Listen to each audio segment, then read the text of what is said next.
Hello and welcome to another episode of Conversations with an Investor. We've got a returning guest, Gary Ferguson. We went into a deep dive of his life, how he came about writing the Combat Journal. And in today's episode, we're going to find a little bit more out about who Gary is, what he's done with some of the methodology that he's used in the creating of the Combat Journal, and also some of the feats that he was able to achieve, and also some of the things that he copped out on, to figure out exactly why it happened and what he learned from it, so that you can be armed with how to make sure that you don't cop out in something that you start, and that the most important thing, there is lessons to be found in failures, so they're not all bad. Embrace them and make sure that you're a better version of yourself after them. So without further ado, let's dive right in. But I don't know if you've seen Big Mikey, but he's a tattoo artist, and it just ends up going weird and wacky places. See, the comments are so funny. Oh, really? Because I don't know if you've seen his bit, but he's got 5 million views on TikTok. Yeah. What's the story, Mikey? Like, why are you getting these views? He says, like, all the American chicks are over there are wild for him. Just this monotone accent. They've never seen him. It's mad, man, isn't it? And it's like, something I just downloaded, actually, TikTok, but I don't know how true it is, or people were talking about the fact that the terms and conditions in TikTok captures every single one of your keystrokes. Like, for instance, if I upload a video and let's say, like, I put up our clip, and I've wrote the description and hashtags on Instagram, for instance, and then I go and do it on TikTok, you would copy and paste it. TikTok knows that that's pasted, right, and puts you down. Like, it's like, no, you're not getting the good algorithm. Right. They're fairly, but I mean, they're all doing it. So it's just that TikTok's went. But even they were honest about that. Yeah, TikTok's like, listen, we're in your ass. Yeah. We live in your ass, so we know when you're going to fart before you do. Aye. Well, that's it. Like, I heard they literally capture everything from like passwords to usernames to your fucking banking details. Yeah. Well, so I downloaded it. Putin says that. He's like, listen, see, they know everything you're doing. See, if you're doing something really long, there's going to be some guys in suits that show up. That's what I've noticed with, obviously Telegram's picking up and it's getting busier. And when we started working offshore, obviously when offshore started, or when I started offshore, it was WhatsApp. And nobody knew what WhatsApp was. It was just we were all using it offshore. And that's what I've noticed that Telegram's sort of starting to look like now. Lots of people are starting to use it, sort of filter in. And I think people are just beginning to not trust, obviously, Facebook group and WhatsApp, obviously, despite the fact that they still claim to be encrypted. But, like, they still know when you shite. Yeah. Well, I remember Snowden saying that they don't actually need your phone records because they can predict based on your behaviours. Yeah. Like your cookies, where you visit. They can actually, they can take the metadata and work out what you are. Then don't even actually need to see the particulars because like we can pinpoint this. Well, they started off doing it with forensic profiling, wasn't it? And that's what it's all. Did you ever watch? Is it Mindhunter? On rings a bell. It was about this sort of evolution of forensic profiling, and back obviously then there was no such thing as forensic profiling, and then they started doing it, and then literally built up the profile of who that person was off the back of the crime scene, off of all the evidence they found. And it's pretty much what they do now with social media. They profile you and it's pretty accurate. Yeah. You remember you ever hear about the 5 Eyes? So the whole hoo-ha for the Patriot Act in America. So regardless of which side of the fence you sit on in terms of the legitimacy of 9/11, the what came after 9/11 was the Patriot Act, and the Patriot Act was, we're going to break the Constitution because we need to find out if there's bad guys. And that they've never let that go, despite the threat level varying over the years. And it's the whole, if they create an emergency to bring in an act, they'll continue to bring in emergencies forever and a day. And in the UK, they don't, it's like that's a taboo. But because it had the Commonwealth, they've just got the 5 other countries that they essentially have got their tentacle in. And they say, right, we are not going to spy on our population. But if you spy on them and share the data, that's not us spying. It's the same with what America and the UK do. They share all that data. Same as all these nations do, really. And I think the 5 Eyes are Australia, Canada, Germany, India, and there's another one. But it's essentially like, you know. I did hear the same story, but it was almost like between America and the US. It was like, no, we won't spy on you, but we'll get our friends to do it, and then we'll just share the data. Yeah. And that's the thing is that, you know, there's a big rabbit hole. When you tend to start to look into these things, like generally I think the best place to start is following the money. Where are they funded from and who's behind the entities of these structures? When you start to see them, it's even more of a it's even more of a leap from what you thought, because you go, this can't be who's behind this. And you're like, yeah, that's sort of what it's pointing to. And you go, it's actually even worse than what see the conspiracy theories. That's a mild version of this. Exactly. Well, that's what they do. They put it in Hollywood movies, blockbusters, so that you think, it's just movie nonsense. Think, if only you know the truth. Like it's so much worse than what the movies could ever portray.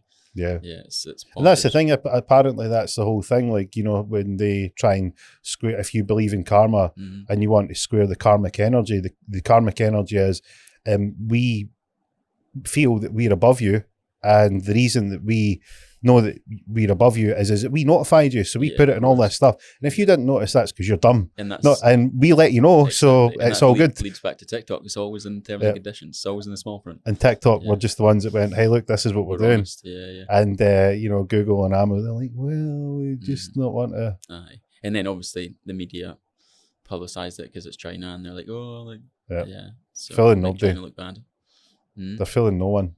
Oh, exactly. Yeah. But I've got a mate that was worked offshore, and it would always be the next sort of messaging app, something that didn't use less data or wasn't tracking you, or it could get by the, you know, hiding what you were visiting or what location you were in. Yeah. So there's all variations of these sorts of messaging apps. It's a lot. Like, I've spoken to a lot of like Russians, Ukrainians, and stuff that seem to always use Telegram. Yeah. It seems to be something that's more originated over there, and I think that was that where it developed, Russia?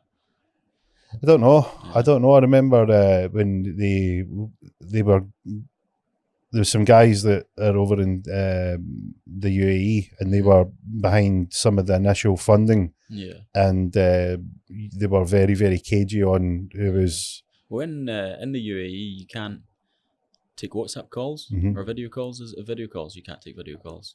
They block them, don't they? I think it's calls. It might even be everything. Yeah, it's everything. Like I've got people over there that say they need a VPN to be able to use WhatsApp.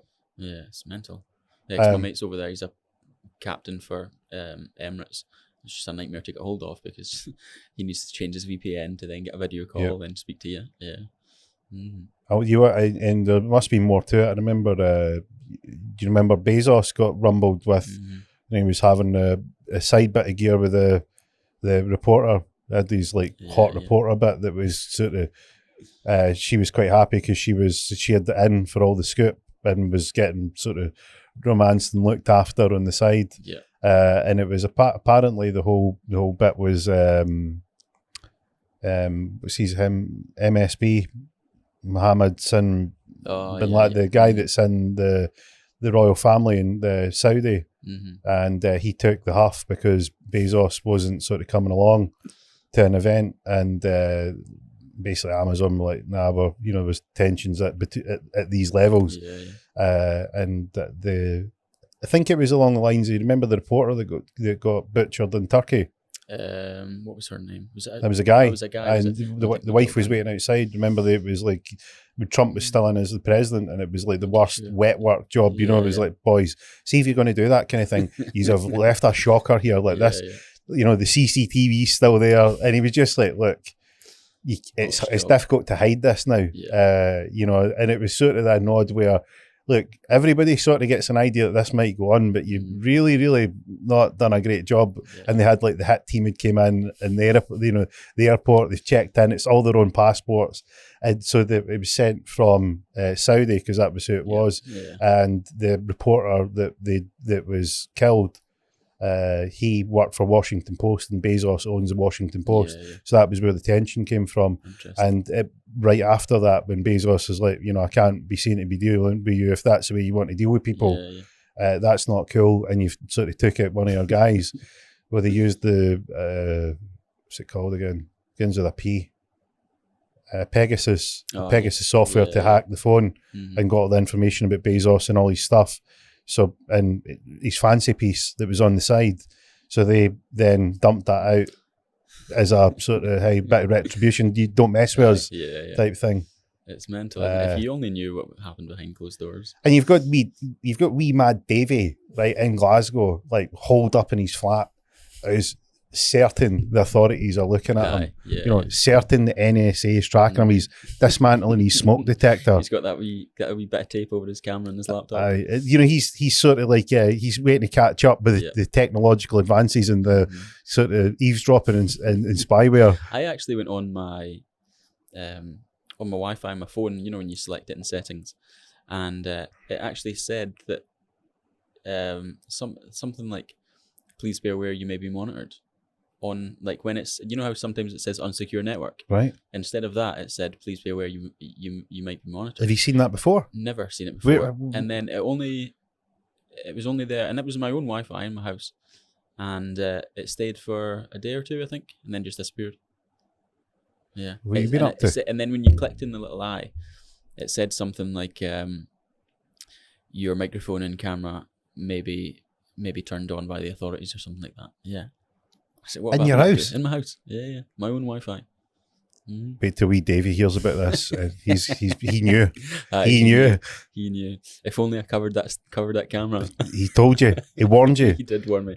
Yeah. Mm-hmm. Mad. That's crazy. So have you got anything that they might want to be looking at you for? Nah, I think my well, they know now, so you can tell us. Exactly, yeah. You can just let it rip. Boring. Even if you want to send them a shonker, like where you're at, you know, a bit of false information, they like that. If maybe you were hungover and you tend to go down the rabbit holes of which pornographic material you look at, and then you're disgusted with yourself afterwards. You went back through your browsing history and you're ashamed of yourself. Absolutely ashamed. And now the authorities are saying, like, we're watching what you're doing. That exactly. Like there's a special place that you visited, and we watch people that come there. Yeah. And the traditional spelling of come, not the other sort of evening sense of it. But no, I don't think they'll find very much on me. Nothing exciting anyway, to be honest. I don't think. And it's amazing, like, to think of how many people they can keep track of. Because I mean, if you think there must become a point where if you're an enemy of the state, it would be an abattoir if they just went around taking everybody out that didn't like them. You know, but there must be a point that you cross where they'll go, you're pretty, you're on you've made the short list. You're pretty. We see you as a big threat. Give you a flag. Yeah, it's almost like the tax man, really, isn't it? They don't have the manpower to audit everyone and look over everyone's books, but if you slip up once and you get that little flag, then you're on their watch list. You're on the radar. I guess it's the same with these keywords. If you maybe put bomb or terrorist or something on WhatsApp, I think you'll flag up on their system. That's maybe why. Maybe I was texting somebody about bombs. Yeah. That would be. I mean, imagine that you got pulled in about that. It says, look, you know, we've heard you said this. Well, where does your rights fall as well on that? Like, if you were just texting a nonsense relationship to a nonsense conversation with a friend or a relationship, and then all of a sudden they pulled you in because you use certain keywords. Yeah. What's that whole thing that, you know, you think that you have the illusion of privacy, and, you know, you look at it and you go, look, this is nonsense. Yeah. Like, if you're pragmatic and you put aside the ideals and you look at what you can understand about the facts. Yeah. So 10 people have confirmation bias that, it can't be this way, it can't be that, and it should be this, and we have a rule, and that is a law, and they shouldn't break the law. And you know, you get, it's like, hey, look, that might work in the perfect world, but I've got news for you. Yeah, this isn't a perfect world. No. And if you think that these people that do these types of things are interested in which side of the law that they fall on, that you're mistaken. You're sorely mistaken. Oh, yes. Yeah. I was actually going to tell a story there, but I've just forgotten. And it was along the lines of that, but anyway, it might come back. People thinking out of ideals. Yeah.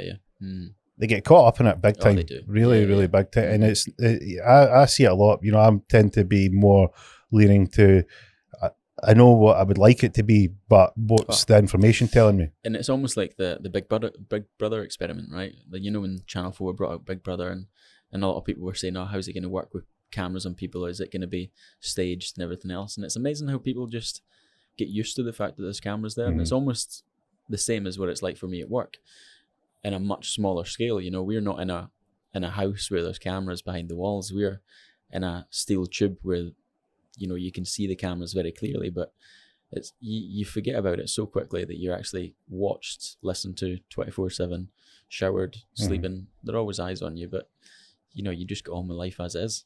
Do you make peace with it?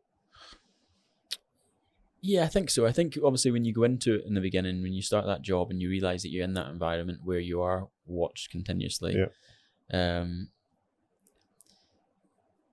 you do get a little bit used to it. But then obviously sometimes, like when all eyes are on you when you go diving, so it's like you going to work and have everyone that's in that organization scrutinizing every move, every word that you say. And it's people that have no idea about diving that they're scrutinizing you. Why is he doing this? Why is he not doing that? And I think if you sort of let that go, you can do your job pretty well. But I think if you start getting scrutinized, start getting a bit of pressure on you, you start feeling that outside pressure, you start feeling the eyes on you, you start feeling that judgment. And there's a few guys that have actually crumbled under that pressure, and they've sort of had to maybe remove themselves from that environment, or the boss has maybe removed them and they've put them standby for a trip or two, just as like semi-punishment or to treat them a lesson maybe. But yeah, it's quite a daunting experience to do your job and realise that there's so much pressures on you. Do you find that when you know, you think you were talking last time about your childhood, so do you think that having that situation where you were in an environment that wasn't sort of typical, maybe when you go into these sort of future events further on down your life, I'm going, look, this is nothing. It's a piece of cake. If I ever get arrested and go to jail, I'll be like, this is a piece of cake, man. I do this every month. You ever been grounded by the Führer? Oh, yeah. Yeah. You ever inhaled into a catalogue bag because you were that uptight? Yeah. If you've not been cranked up that level, we can't have a discussion here. Yeah. But no, it's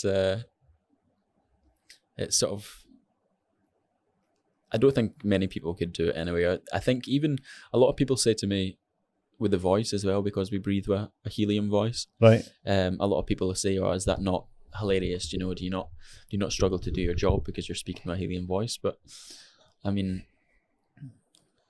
I think sometimes reality takes over and you just sort of get on with it, get on with the show. I think if you were to spend your days laughing every day at what somebody was saying, I don't think you would last very long in that job.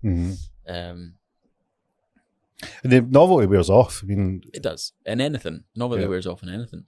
And especially if you're living in that environment, you know, it's not like a temporary thing that you suck in a helium balloon and somebody says something funny and it's hilarious and everyone's laughing. You know, when you're in that environment and you're talking like that 24/7, it quickly becomes boring, really. Yeah. Do you ever go up to the camera? They've got microphones, I take it. Inside the diving helmet, they've got microphones. Right, but not in the chamber. In the chamber, obviously, they've got like mic boxes. So if they come on and speak to us, it comes through the box, and they can usually hear you if you talk to them. Right. Do you go up and fart into them? It's quite high up. You would do well. It'd be like a fart and catch. Well, I mean, you've got a lot of time to kill in there. I mean, these sorts of competitions, and you don't want it to be easy. I mean, some of the guys that you're in with, despite the fact that they're in their 50s and their 60s, it shows you how childish some guys can be.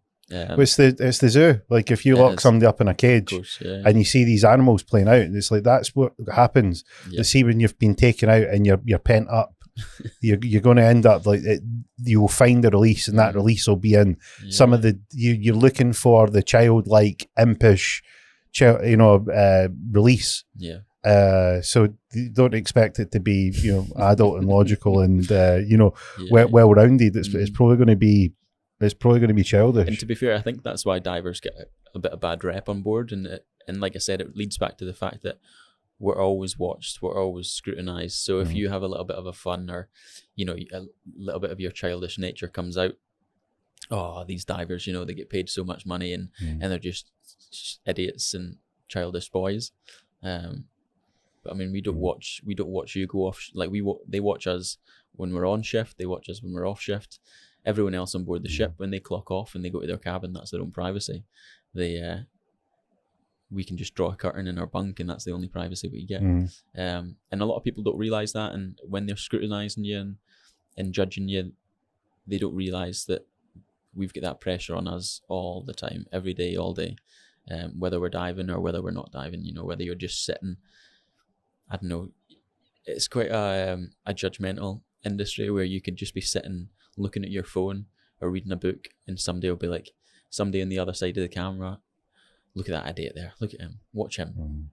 And you feel it all the time, or you see it, you know. Some people obviously it happens to more than others. But it's not a very nice industry when you look at it in that sense, that you are just all eyes on you all the time. Do you get guys that are in there because they just love the attention, they love the idea of that? You know the type I'm talking about. Yeah, you know? It's mainly guys. It's their chamber. You do get that. You do get like the sat daddies, as they would like to be called. Oh, is that the name? Is it? And you get some sat daddies that see themselves in that position. You know, there was a guy actually when I started out my career, and he was John Crimlish, and he was like he wasn't the sat daddy. He was like the sat lord, the sat laird, or the granddaddy. But he was moody. He was from Hull, so north of England, sort of that sort of Hully Gully accent, and he ruled the roost. But it was well respected. We didn't, when you're inside a steel chamber, even closing the door, going to the toilet when you're crawling through that little hatch, you've got to be very conscious of everyone else in the chamber. You know, there's six guys in your chamber or 5 others, but you've got 6 other guys just through the wall. And if you slam that door, if they are sleeping, they'll wake up. So Crimlish definitely, John Crimbo, he definitely sort of laid down the law. Whereas once these sort of older guys move out and you've not got a strong personality to take over, people take the piss a lot, and they don't care about general chamber etiquette. They slam doors, they wake you up in the middle of the night, you feel as if you're not getting enough sleep. And then that obviously affects your job at the end of the day. And I think that's probably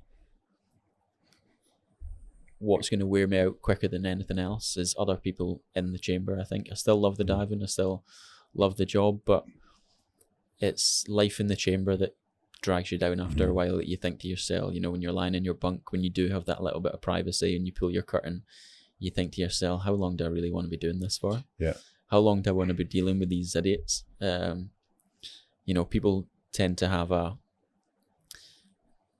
sort of a mixed impression of what a diver, what a deep sea diver, what his mindset, what his personality is like. And a lot of the time they think that we're fit, healthy, intelligent, I don't know, like decent human beings. That's definitely not the case. A lot of the time there's a good few ex-cons in there, there's a good few ex-military people, and you know, a lot of reprobates that are not capable of doing anything else. Reprobates. Yeah. And you're locked inside a steel tube with them. Yeah. So it makes for an it's interesting like, it's trip. like, I mean, I was thinking about what it must be like, you know, stuck in a steel tube for 28 days with someone. Yeah. And if anybody's been on holiday with someone, I mean, you can go on holiday with your best pal, you can go on holiday with your significant other. If you spend long enough time, you'll fall out. You will want to kill each other. Like, even if you tear the toilet roll off too loud, why are they doing that? Do you know my one's putting the toilet roll upside down? Right, so what do you need to tell us what the correct way? We've got the correct way, right? Okay. Way. Well, when you go to a hotel and it's all nice and folded at the corners, it comes over the top, doesn't right. it? Like, that's, in my eyes, that's the correct way. Okay. Like, it's heathens that put it underneath, because you've got the little flap that flaps over. Yeah. That's for tearing it off, isn't it? It's got a function.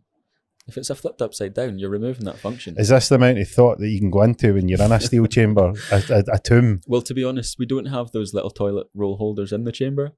And do you think about that when you're in? You think about many things. Why have they not put the flap there? Do they not know what that flap's for? Yeah, Who puts who puts in where the toilet roll comes down? I thought this was supposed to be Pure laziness. This is supposed to be pristine. Yeah. People are supposed to be thought out. Have they any idea of the job that we're doing? These things matter. Yeah, it does matter, and I think Somebody slammed the door and you're ready to flip your it's quite lid. a hot topic though. See, when you mention it to people about toilet roll, I mean, what would you consider been the correct way? As long as it's there, I don't really You don't get really it. give a shit. I mean, I could probably think about it and come up with an opinion on it, It's maybe but my OCD coming out. it's definitely Yeah. You probably need to speak to someone way more qualified than me for a lot longer than you'll talk to me. They'll probably get you to come to terms with it. Yeah. It's really just, is there toilet roll there, and is there enough? That's another matter when it's not there, and you need to do the little Like, waddle. where does your OCD go when that happens? That's more your ego comes in. I think. All right, how far do I need to walk out this toilet to get a toilet roll? And usually there's some offshore anyway. We've usually got a stash in the toilet, but yeah, it's a bad day when you realise there's none and you need to waddle out into the cabin. Mm-hmm. Sometimes the cabin door's open with a corridor. Anyone can walk past, and you're waddling your arse out to get a spare roll. Imagine just shouting out in a helium high pitched voice.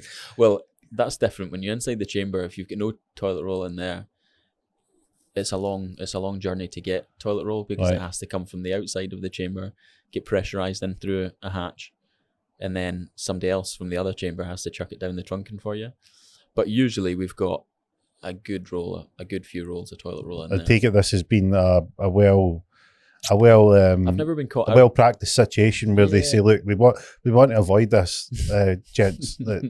I don't know if there's girls in the saturation diving, No, but it's not. Not that I know of in the UK. Anyway. I can't imagine.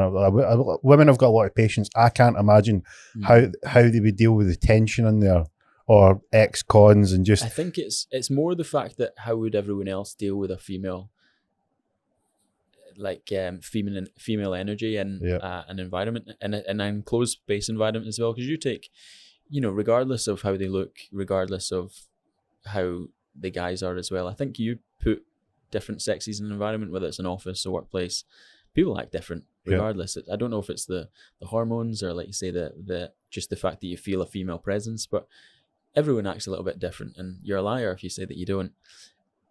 And offshore as well, on the ship, you feel that it's usually a male-dominated industry. If you take a female and you put it in that environment, you hear people talk different, you hear people speak different, tell different stories, maybe watch what they say a little bit more. And then if you were to chuck her in an enclosed space, like, I think that's the only reason why there's not been a female, especially in the North Sea, in saturation diving, because I think it's the fear of the unknown. How would guys react? I mean, I see naked guys on a daily basis. There's no privacy in there. So if you chuck a female in there, for one, you would probably have to accommodate her privacy, unless she's very open about getting naked amongst guys, which I'm sure some females probably are. But it's also how the guys would react a bit different. Maybe the timings of getting ready, they give us a 15-minute notice. And that 15-minute notice is from you sitting, drinking your cup of tea, to crawling through the best part of 2 chambers to get your diving suit on. You've usually got your undersuit on by that point. You'll make that prep in your own. You get your 15-minute notice, you crawl through these chambers, and you start getting dressed in your diving suit. But if you've got a female in there that's maybe needing to take a bit she's of going to time need her lashes and get a hair appointment. She's going to need her makeup appointment. She's going to need to try on at least half a dozen dresses, despite the 10 ones that are perfect in the wardrobe. She'll need new shoes. The shoes don't match the bag. She's got a lot going on that the guys don't have. And it's about naivety. I've had conversations with a feminist, and I'm like, you're just naive to this. Like, I'm open to hearing lots of your points, because I think there's a lot of great points that they've got, and you go, like there's a bit of mileage in that. But see, when it's like, men and women are equal, I'm like, no, that's bullshit. That is just complete naivety. What was the one that it was a popular interview that came out, and was it Serena Williams that came out, and she was openly saying about how I think she was talking about Andy Murray actually, or and Andy at the time, I don't know if he was like world number 1 or for that brief moment, but she was talking about the fact that if she played pretty much anyone in the top 10, she would get destroyed. And the fact that she's very thankful that she's a female in a sport that she can dominate, because if she did put her in that environment, she would just get destroyed. And it's the fact that the males, they served faster, they hit harder, and she openly accepted that. But then I think she got ridiculed for it.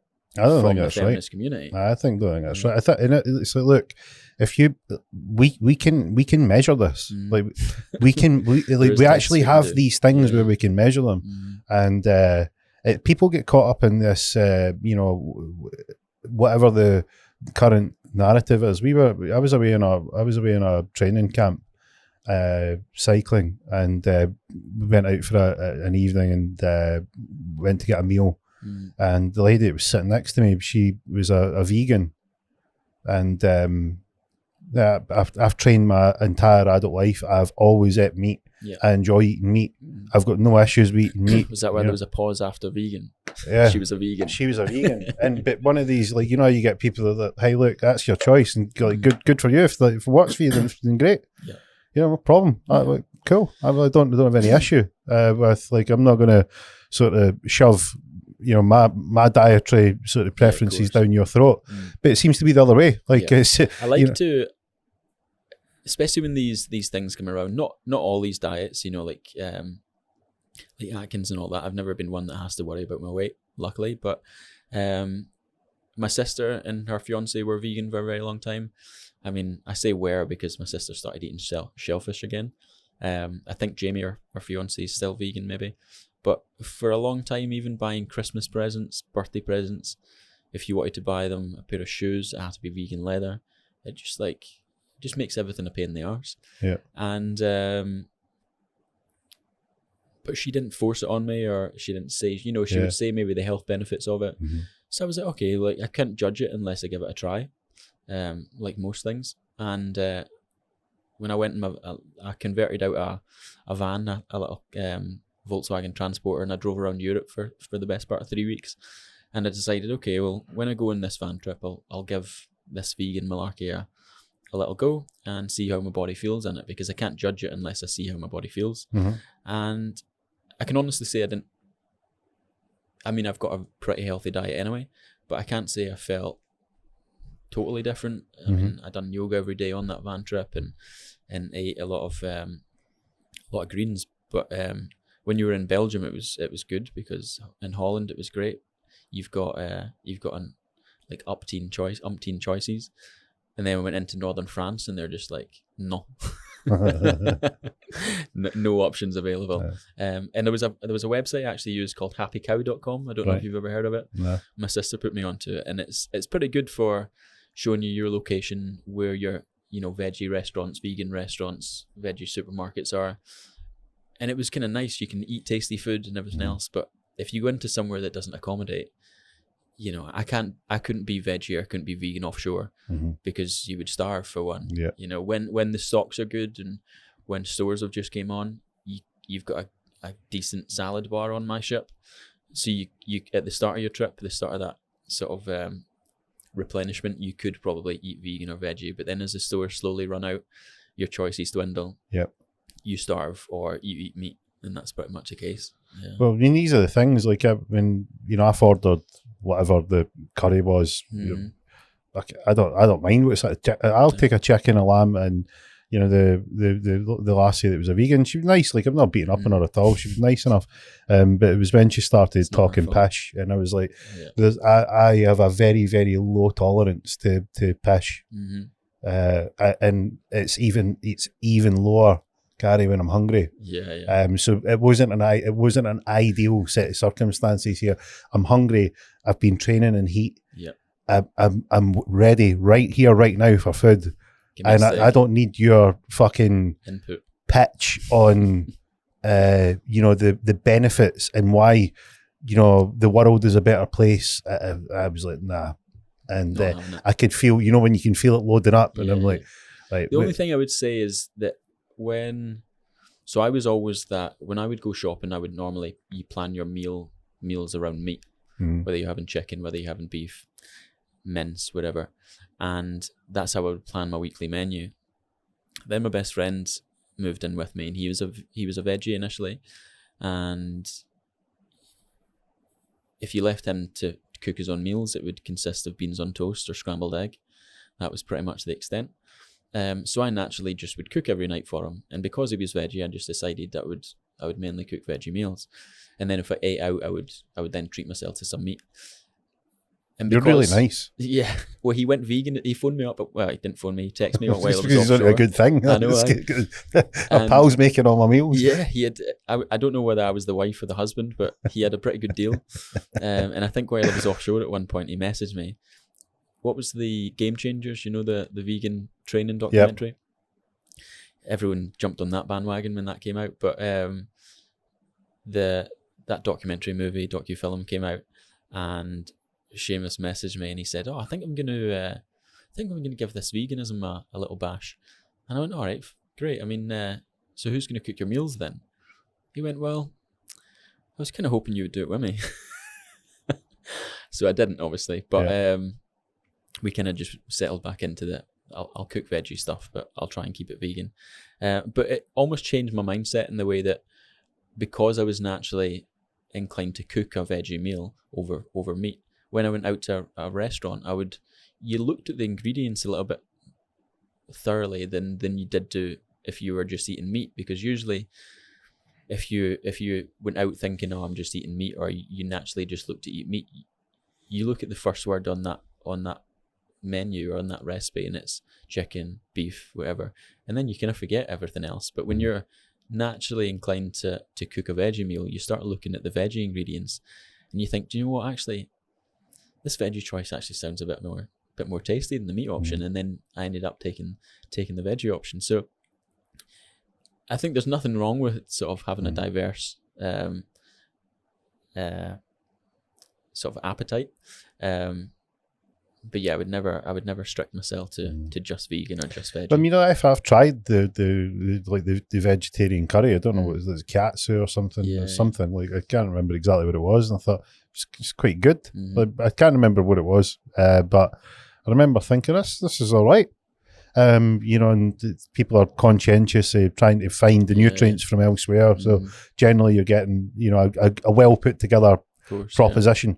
But the thing that cracked me on this occasion was, she said, I don't know if you know it, and I'm thinking of my line of thinking at this point. I can hear the bullet was being loaded into the chamber, Gary, that, and I'm like, I am going to shoot this down. And so, the chimp is in charge, and internal Geo is like, let it go. Like, just let it go. Your food's going to come soon. You're going to get your food. It's all going to feel good. The hanger's going to go away. Yeah, you're going to be fine. Like, he's trying to talk it down. The chimp has got the Winchester rifle. It's like, we're going to need more bullets, boys. I can hear it, and this chatter's going on, and she says, and I'm thinking to myself, like, I've looked at the data where how much agriculture you would need to feed the world, and how much agriculture destroys the environment, the natural equilibrium, the insects, the natural habitat of all the animals that live there. Don't bullshit me about this thing's death free. Don't fucking bullshit me. And now the chimp's getting louder again, and I'm like, Gio, the food's nearly here. You're going to be all right. Do you know what done it for me? She's like, there's a guy who's vegan, and he's been completely vegan, and he's back. Yeah. He's back. He's actually the strongest guy in the world. I was like, you fucking no, that's it. Like, the internal logical Geo was put in mute. Chimp's like, but full guns. I says, well, we've got a competition for that type of thing. She says, what do you mean? I says, well, see, a Russian guy, how did he figure out that he was the strongest man in the world? Well, he done these sort of records and while he was vegan and that type of thing. I said, okay, what was the competition called? Wasn't Strongman. She's like, I don't know. But this is the thing when you have these conversations, is generally if you go, no, it isn't. It's just a tussle. But see if you inquire as to, okay, let me just sort of delve a little deeper into how you came to this conclusion. I don't know where you've heard this from. And she says, well, he's broke this record. I said, okay. I said, so was it a competition? And you now can see it starting to crumble, starting to fall apart. Was that the guy from the Game Changers movie? She didn't even know. She didn't mention it. The Iranian guy that Did you? She says it was definitely Russian. Definitely Russian, definitely vegan. I says, well, it's interesting that you say that. I says, I'll tell you why it's interesting, because I'm Scottish and you're Scottish. Yeah. I says, and we're here discussing who's the strongest man in the world. And he's Scottish. Since 1977, there's been a competition, right? And it's not a hidden competition. It's not got a weird name, and it's not like a tricky thing to work out. It's called the world's strongest man. Yeah. Right? And you know what's interesting about that? All the people that are really, really strong like to compete in it. Yeah. And they get together every year and they have a competition and they figure out who's the strongest. See the guy that's the strongest man in the world, right? He's not Russian. He's Scottish. Yeah. Right? And he's quite good. It's just, you know what's even more amazing than he's not Russian and he's actually from the country that we he's from the same place as us. Do you know what's even more bewildering? He's sponsored by the butcher. Yeah. Yeah. Matt, what shite are you talking? I know. This is craziness. This is madness. Obviously not strongest man stuff, but and to play devil's advocate to your theory is I remember I went on a retreat at the start of the year, and there was an ex-international rugby player there, and he's completely plant-based now, and he was saying that he's never felt as strong and has never felt as healthy and as fit and in shape as what he is now, and he was saying that it's like, you know, it's super easy to get your intake of protein and everything else through plant-based, through fruits, veg and leafy greens. So I mean, I think that a lot of people put a lot of emphasis on protein and meat, but I think keep a healthy balanced diet and you know, eat what you like and not too much of it, and I think that's, you're onto a winner really, aren't you? Yeah, I mean, I've seen like these sort of poster childs that come out and they promote this type of thing. Yeah. And you know, the things that I would like to ask is, okay, how are we comparing your diet? What was your lifestyle before? Like, how clean were you living? Unlike, there's a very, very unlikely group of people. The number is tiny of the people that were extremely clean before this choice and extremely clean after. Is that generally what happens is you've made a backside of it for so long and you decide you need something big. You need to make a bold move, and that bold move is, I'm going to make a whole change so I can justify this change when I go out to parties or I go out somewhere or go out for dinner, or the reason I'm not drinking, whatever it may be, because I'm the vegan, right? Great. If that's what you need, okay. And to be fair, that's the way I look at most things, and I can't judge anything until I give it a try. You know, I'm doing a little experiment just now on caffeine. So when you're offshore, like, I love coffee. I love, usually I wake up in the morning, nice black coffee to start my day. And, but you realize when you're offshore and you've got your limited space, limited environment, you tend to just drink caffeine like it's going out of fashion.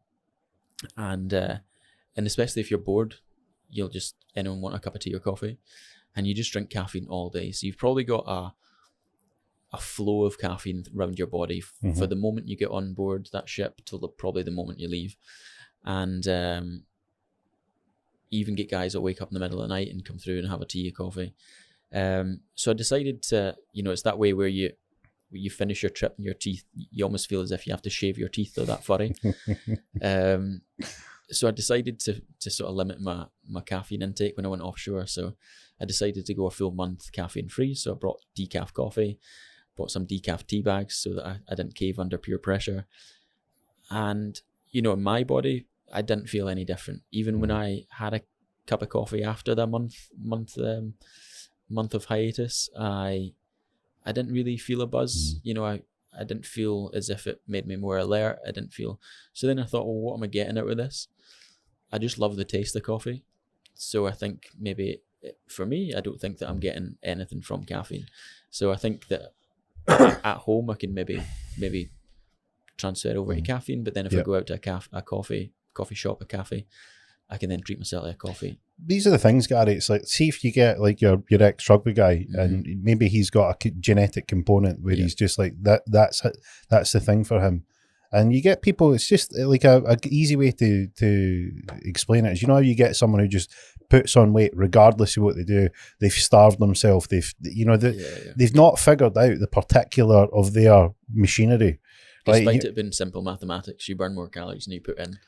Kind of makes sense to me, but Yeah, I know what you mean. You know, but you get people that's just like you could take two people and their mechanisms are just slightly different. You get the guy who can eat anything and doesn't put on any weight. He eats junk. He has like you know a chippy at lunchtime. He's got the stacked breakfast rolls in the morning. By all rights, if you're using that methodology that it's literally calories in, calories out, this guy should be massive. Yeah. And there's not a pick on him. And then you take like his poor suffering friend who had a thought about the breakfast roll and put on a stone. Yeah. And it's these sorts of things where you go, well, look, if you find out your particular thing that works for you. And I've had situations like, you know, oh, do you know this is having a really bad effect, and you come off whatever it is, like caffeine, for instance. Well, I don't feel any different. Yeah, I don't, and it's like that downside to you. When you remove it, you have an upside. Like, but there's a lot of people that don't have anything. Exactly. You know, they can take it or leave it.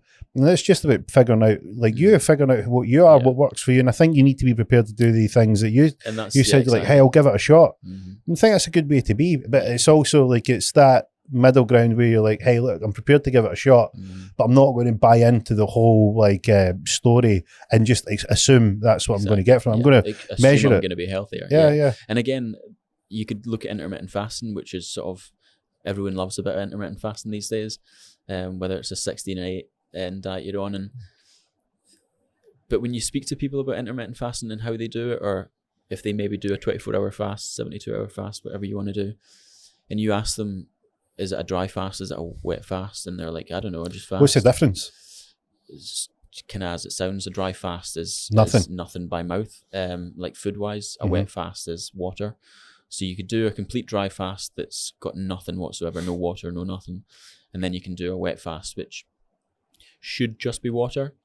But then you speak to some people who still drink teas and coffees through their fast. And then when you talk to them about whether that's a proper fast or whether it's not, and then you look at the science behind it, there's umpteen arguments what's right and what's wrong. But the way I look at it is the fact that if I have a coffee on an empty stomach, especially even if it's just a black coffee, I can feel my stomach working. I can feel those enzymes doing their job. Yeah. And in my eyes, I've ceased the fast. I've stopped the fast. If my stomach's doing its work and digesting something, then surely I've stopped the fast, right? So when I do a fast, whether it's a 16-8 or whether I do a 24, 72-hour fast, it's usually a wet fast. So it's usually just water, but no caffeine, no nothing. And even when I do fasted cardio in the morning, sometimes if I do, say for instance, a 10K run, if I was to wake up in the morning, have a cup of coffee, cup of black coffee, go that 10K run, I would take a little bit of time to warm up in that run, like you always do. But say to be on like towards the 7, towards that 8K, I'll start to dip. In the last couple of K, I'll really struggle if I'm on that fasted cardio. But if I'm on just water and I do the fasted cardio, I feel by the time I get to that 7, 8K, I'm almost charged and I'm almost reaching that ketosis. I'm almost feeling that, right, my body's ready for this run. And you almost sprint that last 3K. So for me, I just say that, well, if I'm fasting, it's just water because I've done that experiment on myself and I know how you're figuring out you. Exactly. And a great example I'll give you is when I started training, I didn't like cardio at all. And I was noticing I was putting on a bit of body fat. So I went, as you do, you're like, right, I need to do something. I need to move. What should I do? So I went down the gym and the guy's like, hey, look, try the machines, the cardio machines. Yeah. This is really boring. I picked up the weights. I was like, oh, this feels. Yeah. I felt like there was a purpose that you do these, and there's and a lot of people would probably tell you, well, you're not going to lose weight by just lifting weights. Well, nonsense. False. Yeah. Nonsense. Totally false. But, so my preference initially was, right, that I seem to be on a hamster on a wheel on these machines. And this seems to have purpose. It feels better. So that was what, I spent a lot of time just lifting weights, and that would be the way you would get into shape, which was good. And when lockdown came along, I had no base fitness, no fitness whatsoever. Went and borrowed a bike off my friend. So him and all his pals are all multiple time Ironman finishers. And I was like, I'll go and cycle. I could do 100 miles easy. No. Oh no. Yeah. That was a baptism of fire. Yeah. I went to cycle around. He calls it round the blocks, 4 miles. Yeah. I had to stop halfway around. I'm like, what's happened? What's wrong with my? Why can I not? Why can I not do this? And that was when I realised there was like, oh, there's a whole other system that you can train. Because you think, well, fitness, you just go and exercise. That's it. You're either exercising or not. And I'm like, oh, I'll be fine. No, I think with cycling as well, it's one of these ones that it does give you a wake up call very quickly. If you've not cycled for a while, you jump in that bike, you start pedaling, that lung burn that you get initially. There's no other exercise that I've done that I get that lung burn as much as when I do cycling.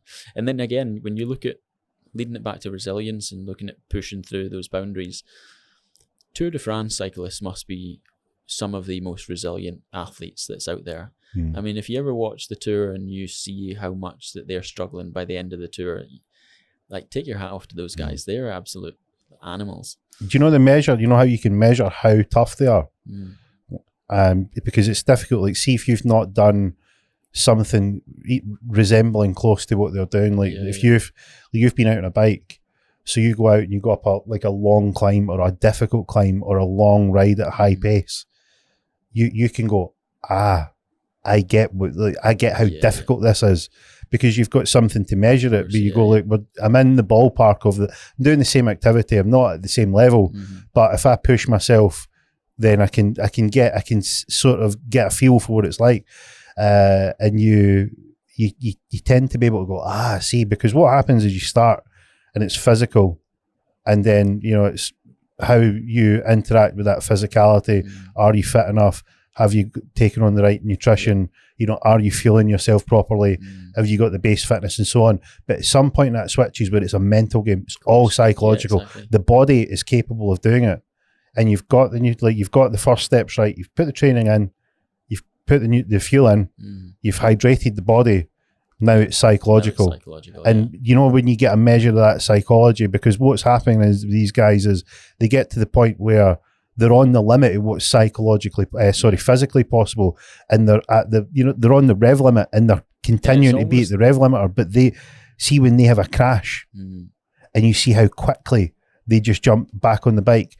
That's when you can see how psychologically hard they are, because people would go like, you know, I've taken chunks out my arm, you know, I've battered myself, I've possibly broke something. People would be like, I'll take stock. They just like, give me a bike.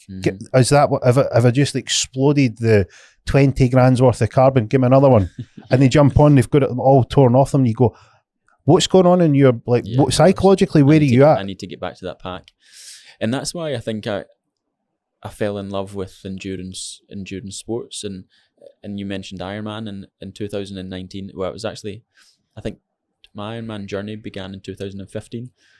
And the ship that I was working on at the time, the ship that I still work on, it had a series of thruster problems throughout the year. So it wasn't uncommon that you were getting blown inside the chamber, you were getting pressurized inside the chamber. You would maybe work for a week or two, and then they would notify you that the thruster had packed up. So because that ship's held in position through GPS, through dynamically positioning and techniques, if that thruster's not working to its capacity, then you're limiting your capabilities of holding yourself in that position. So usually it's a stop the show sort of job. So we get told we were having to go into dry dock in Denmark. So we got a piece of paper sent into us, the 6 lads in the chamber, and they just asked us what airport we would like to fly to. So most of the guys just chose their home airport, and I had never been to Denmark before, for one, and I heard Copenhagen was pretty nice. So I said to some of the other guys, would any of you like to join me in Copenhagen for the weekend? And I kind of got a firm no. We all want to go home and see your wife and kids, which each their own. But you would jump on board that chance, somebody would. But so I just wrote down Copenhagen to see if the company would fly me to there, and yeah, no problem at all. It was cheaper for them, so they were more than happy. And so I flew to Copenhagen on my own and spent a weekend there. And coincidentally, it was Copenhagen Ironman weekend. And I was just, not by the athletes, they didn't surprise me. It was the support from the general public that get up in the morning at the best part of 5-6 o'clock to watch random people. Sometimes they don't even know some of these people competing, and to watch them take part in a full day's worth triathlon. And you're like, that's probably, if I take part in something like this, it's the only time in my life where I'm going to feel like an athlete, where there's people cheering me on that have no idea who I am. And I thought, yeah, okay, one day I want to do that. And I think I started taking it a bit serious around 2017, 2018. I thought, right, I'm gonna look to do an Ironman. So I started training. Had you done any training before that? What was your activities sort of like? My background's more sprint running. So I've always been a runner. Right. Athletics in school, I was pretty decent at athletics. I touched on a bit of athletics in the Navy, and it was usually short distance sprinting. So this long distance stuff was a complete unknown. Cycling, like you say, when you're a young kid, you jump on a bike and you can know how to ride, but I had to buy a road bike for one. And swimming, again, you can jump in the sea, you can jump in the pool, and you can do some breaststroke, but I had to train myself how to freestyle, how to front crawl. And that was probably the hardest discipline to sort of transition over to. With the swimming? The swimming. And you get a lot of Ironman athletes, and the really decent Ironman athletes, the ones that sort of start competing for the medals, you usually find, for some bizarre reason, that if they're ex-swimmers, like talking about Lucy Charles, like ex-Ironman runner-up world champion, she's amazing at what she does, and she's a ex-pro swimmer, and when you watch her getting out of the water, she's like streaks ahead of everyone else. But it seems bizarre, the fact that that's the smallest distance out of the three disciplines. Mm-hmm. So you think, well, surely the cycle, if you're an ex-pro cyclist, you've got 180 miles to create a gap on everyone else. Surely you're going to be decent. But it's almost the fact that if you look at those three, if you break those three disciplines down to running, to cycling, to swimming, you don't need to be the most efficient runner to be a fast runner, mm-hmm. and you don't need to be the most efficient cyclist to be the fastest cyclist. You could jump on a bike and you can lace up your trainers and you can hammer it out and probably put on a decent show. But if you're not an efficient swimmer, you'll just you'll fall behind so much, because it is just solely about discipline. Mm-hmm. And that's why I've kind of, even when I'm off, like when I'm not training for any triathlons or any long distance events, like I love jumping in that pool and hammering out lengths, because it's the only discipline where you have to solely focus on your swim. You have to solely focus on your next breath, your stroke, your catch, what your feet are doing. Because if you don't, then it just falls to the wayside. It you get tired, you get breathless, your swim just falls apart. Whereas running, you get tired, your back hurts, you still hammer through it. But I just fell in love with the fact that swimming was taking my mind solely to the here, the now, and the present. Mm-hmm. It's only one of the three that you can't fuel and hydrate. And actually randomly, that's why you're efficiently, it's all technique and efficiency and rhythmic. Like if you're a big powerhouse, you can hammer through the other two, but you can't that doesn't work. It doesn't. It doesn't work in in the water. It's not. You're going to get found out really, really quick. So and that's the one thing that I wanted to achieve. I wanted to do something that pushed my body into the unknown.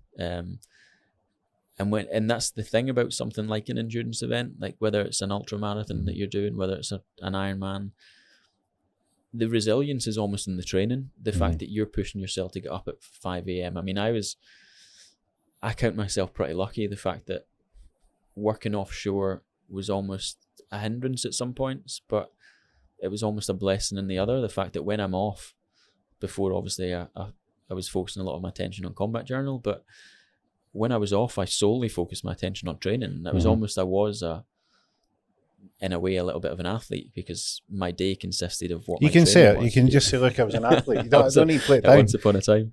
But I did feel like a bit of an athlete. You know, my day consisted of 2 training sessions a day, 6 days a week. I would just say you were an athlete. with So one I day was an off. athlete. Yeah.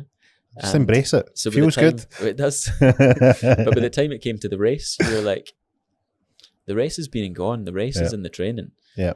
Today's just showing up, and that's it. Showing up, being mentally resilient, and pushing through those boundaries, and the old cliche, try to enjoy it. Yeah. And But who came up with that? There's somebody, like, you know, somebody that just, you know, when you do something, you go, they were taking the utter piss. I just enjoy it. You know, there was a bit of you that's naive that goes, maybe it'd be enjoyable, and you go, that's just a real, you know, one of the, like, I'll get well up there, I'm going to enjoy it. But it was always, you know, when I was going to, so I'd done Ironman UK, which is held in Bolton. Mm-hmm. Never been to Bolton before. I thought that the hills existed in the UK and Scotland, and there was no hills down south. So I thought, okay, it's going to be a pretty flat Ironman. That's going to be nice. Super naive. Turns out Bolton's pretty hilly. In the 180 miles, I think we racked up over 3,000 meters of elevation. So that's reasonable on a ride on its own. Oh yeah. When you've got if you've got a swim in the bag and you've got a marathon to do, that's not the kind of elevation you're looking for. No, it's not a day out at the park for sure. What weight were you when you were doing it? What body weight were you? On average, I think it's about 65k. So that you're a perfect build for that. I mean, especially that's for hills. a dream. Like when you're doing something like an Ironman, there's usually always the argument: do you choose a TT bike, a triathlon bike, or do you just take a normal road bike that's built around aerodynamics? Yeah. Usually, when it's to do with hills, your TT bikes are super heavy, so they're a no go. And when I was going up some of these hills, and you were passing people on your TT bikes, and did you do it in a TT bike? No, I done it in an aero bike, an aero road bike. But I was taking over people on the uphills, and they were obviously flying past me in the straights and the downhills. But I felt so sorry for them, just like gliding past them, and my carbon silent frame, and they're grinding it out, and you can hear the weight of that thing. But I think it benefited them in other ways. But I did enjoy myself on the day. I came out with the swim, actually. The one discipline that I was worrying about, the one discipline that I focus a lot of my attention on and perfecting for me, for my abilities. I came out with that swim with a PB. I said to one of the facilitators there, I said, if I see you when I come out of the water, I'm going to give you a big cuddle to let you know how I'm feeling. She was standing right there. So I gave her a big cuddle, big wet cuddle, went in, stripped my wetsuit off, laced up my shoes. The good thing about an Ironman is that you don't need to, or for me, I'm not too concerned about how fast my transitions are. I just feel that I'm going to be as prepared as I am for that next element. So when you come out of the water, the next element's your cycle. So you make sure you've emptied your bladder. You're not going to be sitting on that bike and need the toilet, because I mean, you can pull over to the side and do a pee, but you're going to probably lose more time. So I went to the little porter cabin, Portaloo, done a toilet, had some snacks, and I sit out on that bike, and I sit out on the bike, probably hammering out a good 40-45k an hour, smooth, was cruising. You're not allowed to draft on an Ironman race, so drafting's when you tuck in beside somebody on a bike, and they take the burden of the air, they take the burden of the elements. And you notice in the Tour de France, when they're all in that pack, and you notice the people that's sort of in the middle of that pack, at the back of that pack, they're almost cruising. They're not even pedaling sometimes.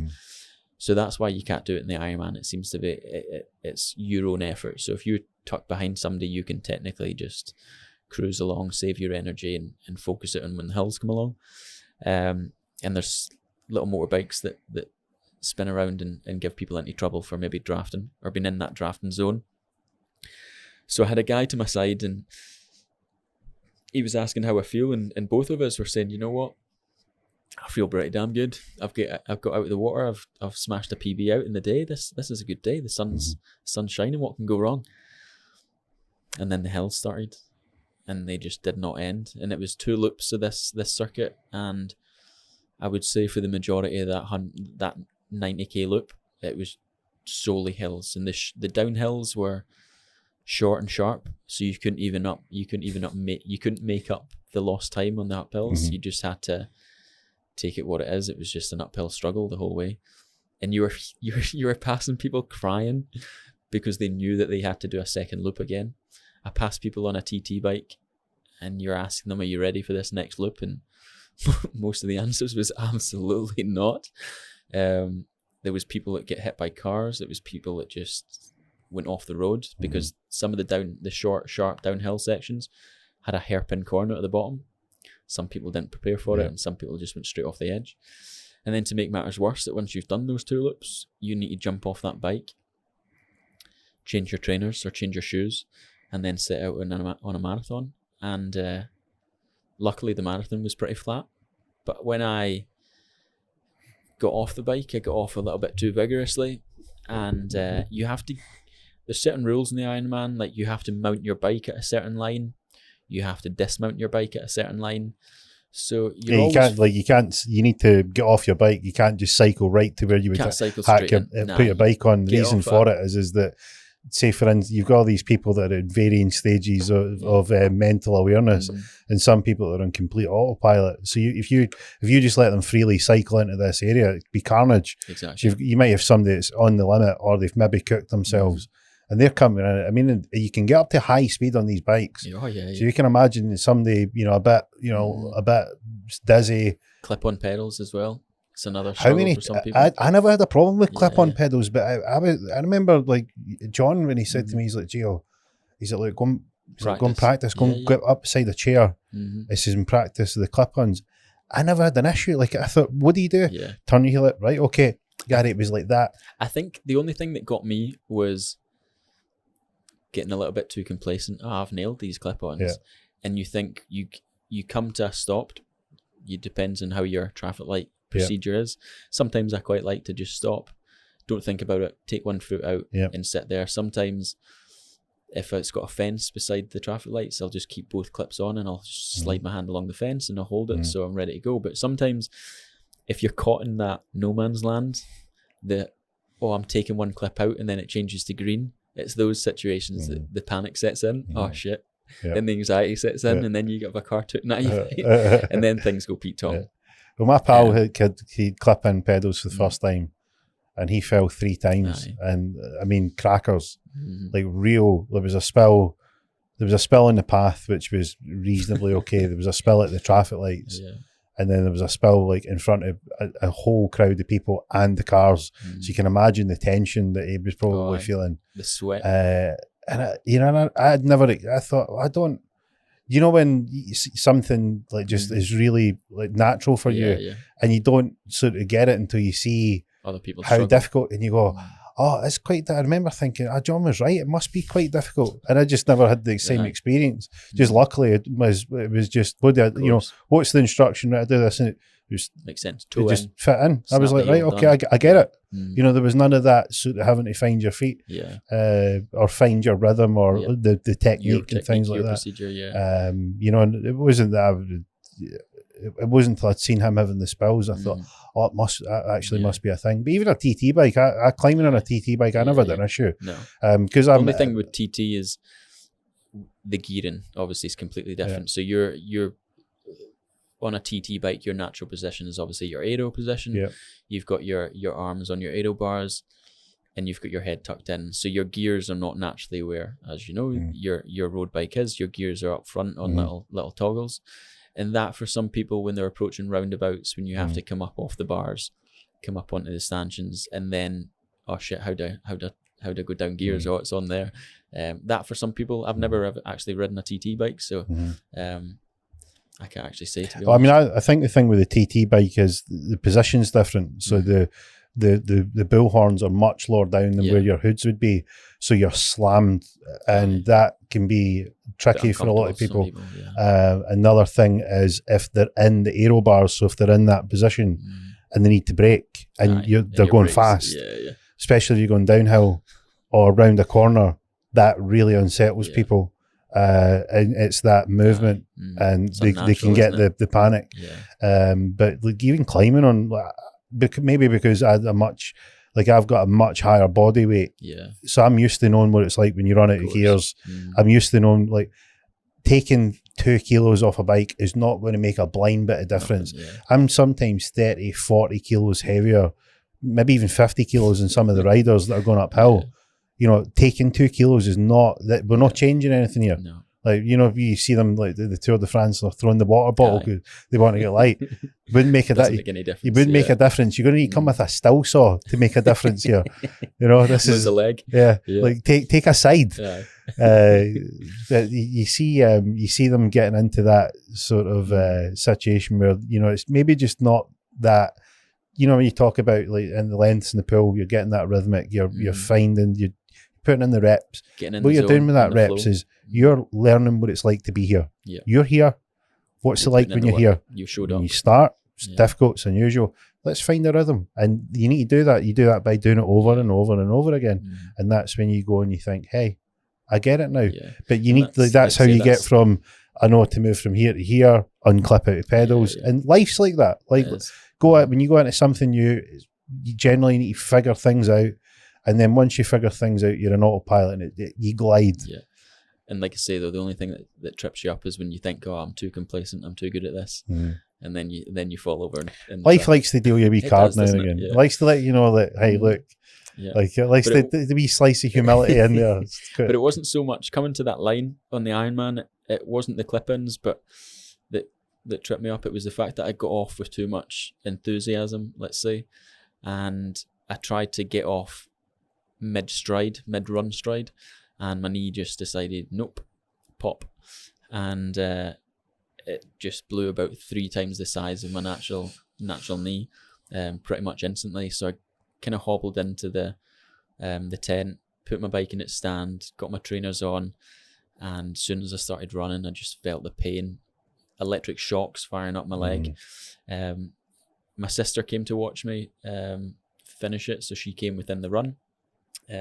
So the run usually in an Ironman, because obviously with the cycle you can find, you know, the outskirts of a town, a city, that you can cycle 180 miles, whether it's 1 or 2 laps. The run element of it's usually within the heart of the city, so you usually find it's multiple laps of a circuit. Mostly 4 laps is a quite a common figure. So it was just 4 laps around Bolton Town Centre. Thankfully it was pretty flat, but you did find some hills that were coming up through the local park and stuff. I physically couldn't run up the hills. It was just too much for me, so I had to walk up the hills and try and hobble the rest. And it let down my time quite a lot, but I remember after I finished the first loop and I see my sister for the first time, I said to her, it's busy. She was at the start finish line, super busy. I says, go to the park, this park. I says, it's quiet, it's a nice day, you can chill out in the park and you can sort of chat to me a bit more. So she hot-footed it to the park and I met her on the sort of the inbound part of the lap. She said, yeah, you don't look very good. I think she said your knee looks a bit sore. I says, oh, I'm honestly, I'm in agony. I'm not having a good day. And she says, oh, where do you want me to meet you? A&E. I says, well, I've still got another 3 laps to go and then meet me at the finish line. Yeah. It's a good bet. And she says, you're not quitting. Like, you're going to finish this. I says, well, I mean, I've done everything else. What's in there, Gary? I think it's just the fact that you turned up, like we said, you've turned up for that day with an objective, and that's walk away with a little medal that says I'm an Ironman. But no, that. What I mean is that the only situation where you've been given the option to quit? Right, quit. Good most people as well. And quit as in right, something's happened. Most people would quit now. Yeah. And you go, no. What is that? I mean, you could say it's resilience, I guess. Perseverance, stubbornness, all wrapped into these great personality traits that my mum gave me. Shout out to your mum. Shout out to my mum again. Yeah, I think it just takes a lot of perseverance, probably, like say, a little bit of stubbornness, a little bit of resilience. all wrapped into one individual, I think. Mhm. And a lot of training, like you say, the hard work's in the training. You've got up those early mornings, you've went out a run in the piss and wet rain. The last thing I wanted to do was to make all that a waste. Yeah, but everybody done like. Of course they would, yeah. And I But mean, what I mean is like 100 people show up. 100 people show up. 100 people have done the training. 100 people have built up to it. 100 people have bored the shit out of their fucking pals. Oh, I'm got this event. You're going to see it. And the whole lead up, right? So they show up, and 100 of them have the event where the knee pops. Over 90% of them are quitting. Yeah. Some of them will do it there and then. 10%. Some of them will go out and give it a try. Looking at getting, they call it a DNF, like do not finish. But it's a normal thing. It's not an uncommon thing for people to get DNFs in these long distance events. An Ironman, like, and most people will come to terms with it. They'll be like, "Hey, look, you gave it a shot, and that's good." What I'm trying to figure out, right, is see the people that don't. Yeah. People want to know what that is. Like, I know what you're talking about. I've faced those situations. You can take the easy road. You don't need to go any harder. You like, look, you've done well. You've put on this training. You know, you've gave yourself a good account. You've everybody will be proud of what you've done. Nobody would run in that. You're going to cause yourself more damage. It's wiser to stop. Yeah. No. I think for me personally, and it kind of leads back to who I ended up developing as a person with my anxieties as a kid. And I think it's the fear of judgment. And it's not like I don't have a fear of quitting at all. It just doesn't, it's not really in my vocabulary. And sometimes I was actually reading an article quite recently, and it was comparing quitting to failing. And a lot of people put up with certain circumstances, whether it's a university course that they absolutely despise, whether it's a relationship that depresses them, a marriage that hurts them, and they don't want to be seen to be quitting that because it's almost related to failure, when actually a lot of time you could choose to quit and it could be quite an empowering choice, because people are taking that power within themselves and choosing to end that university degree or course and choose another one, or to file the papers for a divorce in that marriage that's not working. And it can be a super empowering decision to make, and it can almost open fresh doors up to new possibilities.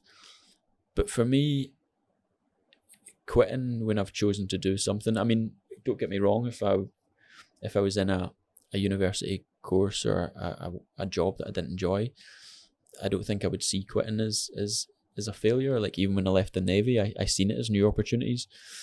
But when it comes to something that I've chosen to do, and especially if it's fitness related, like, I know I can push myself pretty far. I've sort of looked at those dark moments. I've went out on that day with one objective, and that's to finish this, and I think that I would need to be in a very bad way if I wasn't going to look to finish that particular event, or I would need to look within myself and say, you know what, it's not worth going on. But I think when it came to the Ironman, when I looked at my knee and I seen the size of it, and I felt as bad as what I did, and a few tears rolled down my face at one point, I thought, nah, like, that's not a choice that I'm taking this day. It's I'm finishing this. My knee's not going to fall off, and I'm going to see that finish line. And I think I could probably relate that to how would I tell people if I didn't finish. You know, how would I feel then? How would I beat myself up about that? The choice of facing that you're a quitter, exactly, you gave up, is worse than this pain. Can I bear it? You can heal. Yeah, I don't think it's going to be that bad. Well, I blew the knee out. It's not going to start here. Like, if I stop now, it's not going to get any better. You know, I might as well see if I can crack on to the finish. Yeah. But how many people do you like see that switch, see that decision that so few people make? How many people do you think want to be able to do that? I think like, for me, I would say it leads down to people's background and where they've been and how they've looked within themselves. And if they've never took themselves to that place, you don't know what it feels like. You don't know what it's going to look like ahead of you. So and not to say that you need to run an Ironman or train for an Ironman to get to that moment, but you can push yourself to limits within a job, within, you know, anything. It's just training your mind to be strong enough to push these boundaries. And I think the people that's never done it, the people that's never looked to that side of themselves, you would think, well, my knees hurt, so it's a great excuse. Or it's not even an excuse, it's just I'm hurt, so that means I can't finish. Rather than, well, I'm going to finish, it's just not going to be the time that I want. I'm maybe going to be disheartened with myself because I've not finished it as fast as I was like, but I've still finished. I've still got that medal at the end of the day. And again, that's what allowed me to fall in love with that endurance sports, not only just the Ironman, but pushing those boundaries to learn something a little bit about yourself and to build up that resilience and to show myself that, you know what, my mind's actually a lot stronger than a lot of other people's, for one, but a lot stronger than I would maybe give it credit for. And again, I could sort of relate that to January 2023. I decided for Doddy to run 101 miles, it turned out to be. But I always wanted, after the Ironman, I always wanted to do an ultra. It's always been on my list, my bucket list of things to do. Again, if I'm capable of doing it. And I always like to push myself at least once a year, whether it's 1 year I ran from Portobello Beach in Edinburgh to Glasgow for a 24-hour event. I initially set out to run from Portobello Beach to Glasgow and then back again. That would have been 100 miles. Turns out I just ran from Portobello Beach to Glasgow, and it was on tarmac the whole way, so my hips were just destroyed. Got to the SECC, clocked up the 50 miles, phoned my partner who was like running with me that day, but was miles back. She decided she wasn't going ahead. I decided, well, I'm not gaining anything from this. It's not for anything. I'm not raising money for anything. So I can happily choose to not run back. And I bet you feel like a quitter. Technically quit. I didn't that day. I didn't, to be honest. Yeah, I'd fucking remind you that. I would remind you that all the time. But you try running 50 miles on tarmac. You could have fucking done the 100. I could have. You done the 100 and you copped out, boy. But that's maybe where some people go wrong, and it's what incentive, what's the end result. And I didn't have an end result that day, because it was just I'm doing this for myself. Whereas the Ironman, the 100 miles, that was, I had an objective, and that was the difference of that Portobello Beach to the 100 miles. And when so that was something I looked to do every year. This particular year, which was 2020, there wasn't anything that I'd done that I'd held high and said, oh, I've tested my resilience this year.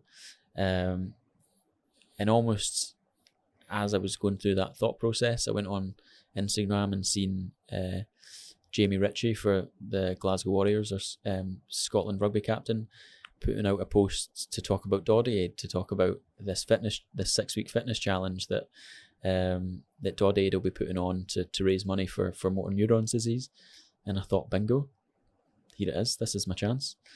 So then I accepted that I was going to do something for Doddy Aid. And then I thought, okay, what am I going to do? Something that I can maybe promote my journal, to promote mental resilience.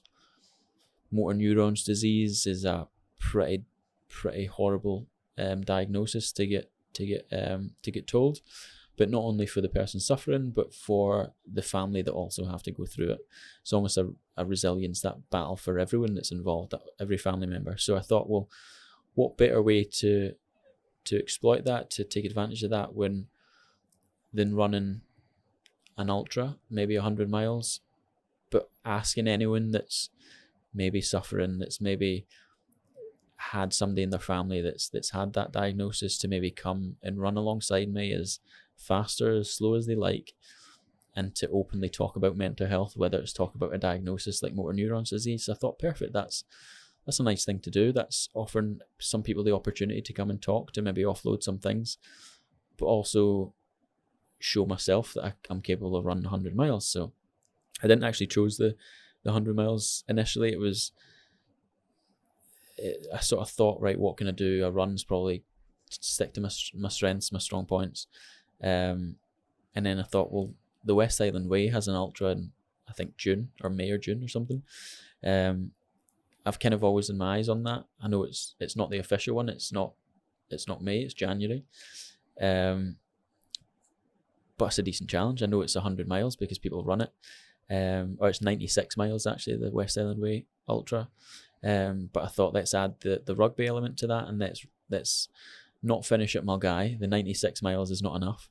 So you're doing Fort William to Mulgai? To Mulgai. So I'm doing it the opposite way around. So started. So for anyone that doesn't know what the West Highland Way is, it's a route in Scotland. It's almost like a little bit of a pilgrimage, isn't it? It is. It's usually a 5 to 7 day hike. You can usually either choose to camp or stay in Airbnbs or hostels on the way. And every year, or I think around the end of May, they do a West Island Way Ultra.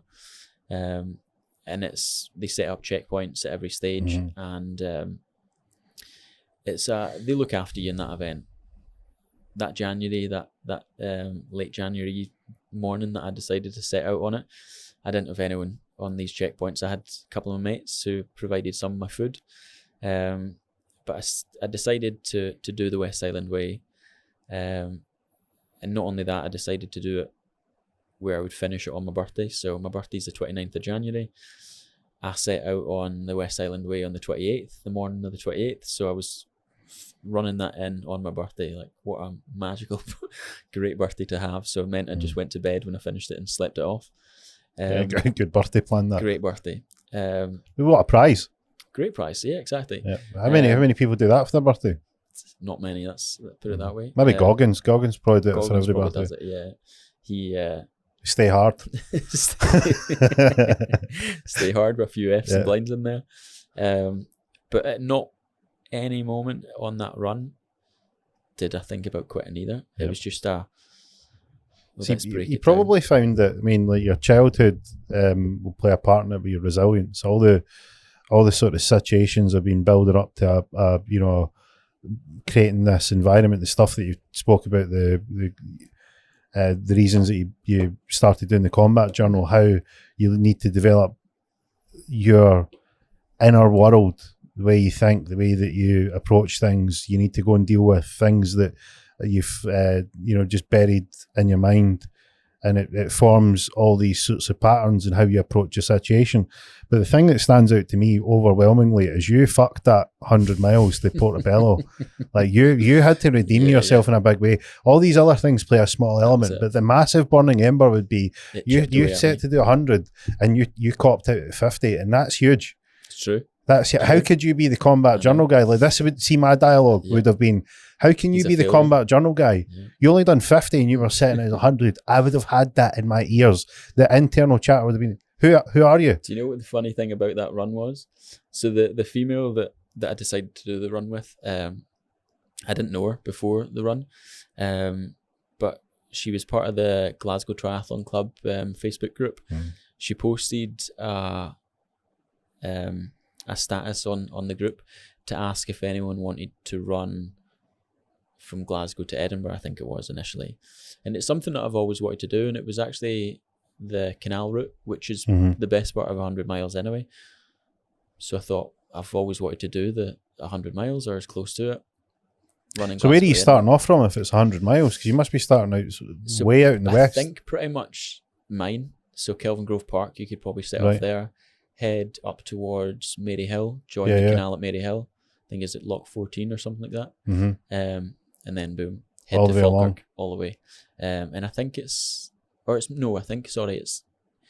almost 100 kilometers. Yeah, that's it. So I thought a Centurion kilometer, like, that would be decent. Tick that one off the book. So we set out to do this first of all. She ended up getting injured. We went on one training run where, like, I went along with her and her friend, and she started to really frustrate me. Like, just her friend or her? No, her. Our friend was actually brilliant, like super fit. She was like almost leading the way, but we were kind of waiting on her a lot, a few times. Hope she's not listening. And she is.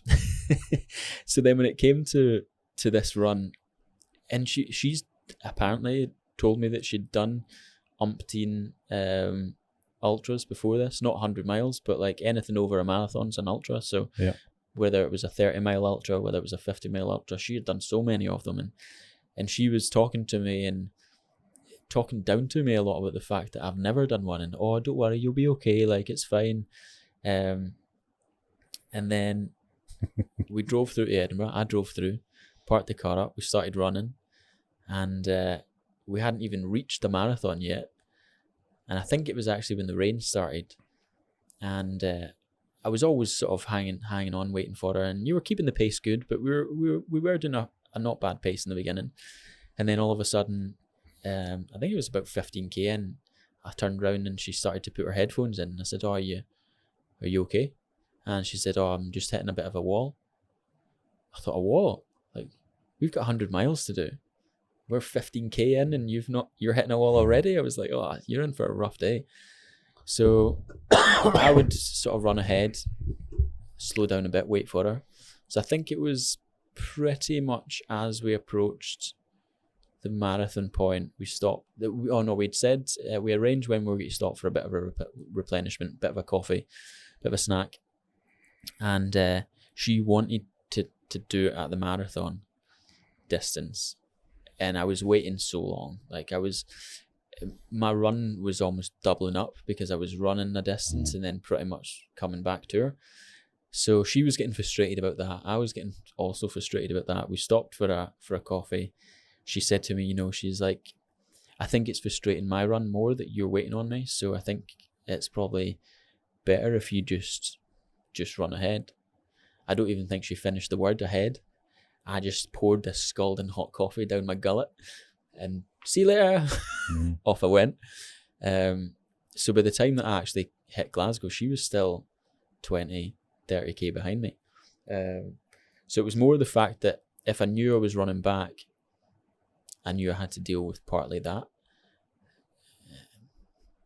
I can deal with a lot of things, but running any form of distance with somebody that's just moaning the whole way, it's not fun. And you know what it's like? See, I mean, it's not that falling behind. I mean, I've certainly been on, out with guys that are way stronger than I am. Yeah. Or maybe you're having a rough day, and you don't even think. You say, look, crack on, don't hold back. Yeah. And that's on them. Like if they want to hang around, then go. And there's been times where I've done 40 watts on a bike because I enjoy. I will do 40 watts to watch you suffer in the hole that you're in. I don't mind if I'm detraining. This is what I'm here for, with that balance of camaraderie, because I also know that, hey, look, I'm not leaving you. I'm here. Like we're here to the end. Like I'm not going anywhere. I'm here and I'm going to give you moral support, and you've got somebody there, and I'm also going to watch you suffer, and it's that balance. And then there's other times you're like, hey, look, I know that you've got it covered. You're not in any danger. You're just having a rough day. Like, we'll crack on. We'll catch you at this point. And it's that understanding where you go, hey, look, you need to know which one is the right course of action. But it was almost, and a lot of my friends, when I ask them if they want to come a run with me or they want to come a cycle, they're sort of like, they're a bit negative about it all, because they're like, oh, you're going to be much fitter than me, or you're going to be so much. And I'm like, listen, like I most of the time train on my own. It's a luxury to be training with somebody. So I'm, regardless of what effort we put out in this, I'm actually just enjoying the fact that I've got a bit of company. But on this particular day, it was different because she was almost looking down on my achievements because I had never done an ultra and she'd done God knows how many. So on this day, when I'm actually jeopardizing my run because she's moaning and can't keep up, it wasn't a case of I was just being unreasonable. It was more of a case of, look who's laughing now. Like, who's got it now? There's a bit you enjoyed that. I mean, I did. Yeah, I thought, like, you know what? Like, fuck you. Like, you've been complaining when we're not even 15k in, and you've been almost demeaning me because I've never done an ultra before. Well, who's going to complete this ultra, or who's going to win? But again, the day that I set out to do that 100 miles, it was almost like a complete different mentality because it was such a different beast. It was such a different animal. The fact that I was choosing to run 100, not only 100 miles, 101 just to tip it off. And I was doing it all on my own, all on my Todd, in January to make it worse, in Scotland, when it rained pretty much most of the run. And how did you find that, training in bad weather? Like, see when you've got something training on. in bad weather is fine, but the run, so the start of the run, like I say, I started in Fort William. So the West Island Ways, I don't know if you know, it's got the little statue, the little bronze statue. So I've got a little photo with a guy running through Fort William town centre.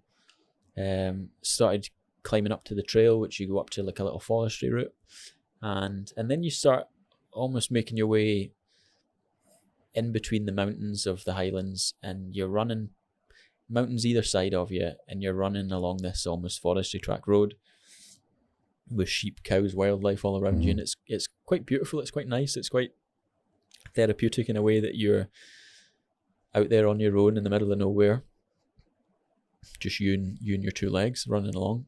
And it got to the Green Welly stop. It was just as I was coming into the Green Welly stop. That's when night started falling. And as night came, that's when the rain started. So I stopped at the Green Welly stop, took a little video for my socials, and even everyone that was watching those little videos, they could tell that my morale was down, and I wasn't even halfway in yet. And I had a few people phoning me, "You all right? You don't seem very well." And I was like, no, it's fine. I'm just going through a little bit of a spell at the minute. But again, not any point of me thought, this is too miserable, I'm going to quit. My socks were continuously soaking. Like I genuinely did not enjoy any of it at all. Like I cannot say that there was, besides the first part of the run, but as soon as night fell, there was not one point in that run that I thought, I'm having fun here. This is a good day out. Nah, it was miserable. Yeah. My legs were hurting. My feet were wet. Running on wet feet is grim. Horrible. It's grim. Yeah. Grim. And it just almost, I can see why the better route is going from Glasgow to Fort William, because you get all that beautiful scenery at the end. Yeah. I wasn't getting so much beautiful scenery. I was just running in darkness. You're running along Loch Lomond where you're scaling rocks, you're climbing ladders, and you're running through water most of the time. So it was just miserable. And it's the east side of the loch, it's not the west. The west's scenic and it looks nice and it's pretty. The east side of the loch is very rugged. It's not for anyone that's done the West Island Way, they know that stage, and it's not an easy stage even to walk it, to hike it. So to think that I was probably about 60 miles in by then. And it was not, like, everyone that I met on the run as well was going the opposite way, and they were all hikers. So I made sure that I stopped, told people what I was doing, had a good chat with some people that I seen, but I couldn't walk I did actually walk with a couple for I think a minute, sort of 2 minutes, and that was. It's amazing that you could talk to people. I don't like, see when I'm I'm like, I don't want to speak to anyone. Nah. Don't talk to me. Like, I mean, it's kind of when you're out for that length of time on your own. So I completed it in just over 21 hours, 101 miles in 21 hours. Brilliant. And so when you're running for that length of time, just seeing people is a luxury. You kind of like almost, it gives you a burst of energy because you're like, ooh, like civilization. You hallucinate when you were out? Any hallucinations? So it's quite common that people do hallucinate when they do endurance events, and I don't know if it was a hallucination. I don't think it was, but as I was running along that, the banks of Loch Lomond, that sort of horrid stage, out the corner of my eye, as I was going through a path, I seen this jet black ram with piercing red eyes and the biggest horns that you could imagine. So in my eyes, I had just seen the devil. Yeah. Like, I was just seeing the devil sitting at the banks of Loch Lomond, staring at me. Hasatan is out in the run with you, just looking you dead in the eye. So naturally, I absolutely shat myself. Like, seeing this out of my periphery. And obviously, I wasn't really running along that stage because you can't really run it. But when I seen that ram, or if I seen that ram, I have no idea.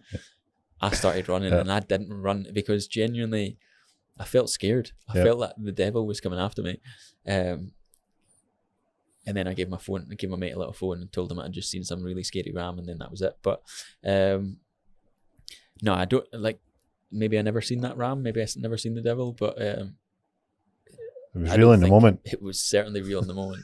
But I don't think besides from that, I don't think I'm much. So there's you hallucinating in some poor ram's mind its own business in the dark, thinking, fuck, that guy would take off like a shot. He looked a bit of fear in his eyes. While shouting, fuck. Yeah, pretty much. So some ram's got about his business, chewing a bit of grass. He seemed a bit excited there. I don't know. It's not normally like that. Yeah. But it's funny, you know, when you tell people that you do, one, when I do the journal, or two, when I do these long distance events, and or they hear that you're a deep sea diver or something, they think that you've got this super healthy, super nice daily routine. And I get a lot of it actually through social media, people asking what my routine is, you know, could I promote a healthier routine for them? And, you know, one thing I always say to them is the fact that don't be hard on yourself. You know, if you want to, whether it's lose weight and choose a diet that works for you, or whether you want to train to do 100 miles, it's the down days that jeopardize everything, that whole plan that you've got. And it's realizing that you've got down days as well as up days. And the best thing that I could say to people is, down days, you mean not rest days, you mean days that aren't going well? Days that aren't going well. Yeah, exactly. If you're training for something like 100 miles, or if you're looking to lose weight and you've got an end goal, it's not a quick turnaround. It's something that you've got to dedicate days, if not weeks, if not months to. So progression's never linear. You're going to have your ups, you're going to have your downs. But it's being compassionate to yourself on those down days and realizing that, you know, there's going to be many more of those down days to come. Yeah, so I've got a different attitude. Don't give yourself any compassion. Double down in the hardness. Double down. That's a day you need to be twice as tough. To be fair, and then you could say maybe sometimes that would break you. It's the down days, the compassionate days that actually make you stronger. I like that choice. I like are you going to break? Just like when you got off the bike, you've got hey, look, this could break. This might break the glass. Yeah. Are you going to let it crack? You go. It's more not today. So my down days, when I say down days and being compassionate, it's not the sense of I go out in a training run and I look to give up, I look to cycle home earlier than possible. It's more a case of I'm a data fiend. Like, I love data. I love the data that my body can produce, whether it's in the pool, whether it's on a bike or running, without the power of anything like anything sort of like any car, nothing. I love speed, but the fact that you can do it in your own power is amazing. But the fact that I'll finish that run and my data wasn't as good as the data from 2 weeks before, that's what I mean about being compassionate to myself, or being compassionate to yourself, is the fact that don't hammer yourself about, oh, why didn't I sort of push out that wattage that I could do in a run 2 weeks ago. Well, I don't know, maybe I had a bit of a bad sleep, and maybe I'm just overloading myself on that training. So that's where the compassion comes in, is the fact that you've got to realize that, you know, you're not always going to be on your peak performance. You've got some days where you're just naturally going to be feeling a bit shite. Yeah, you're much nicer now.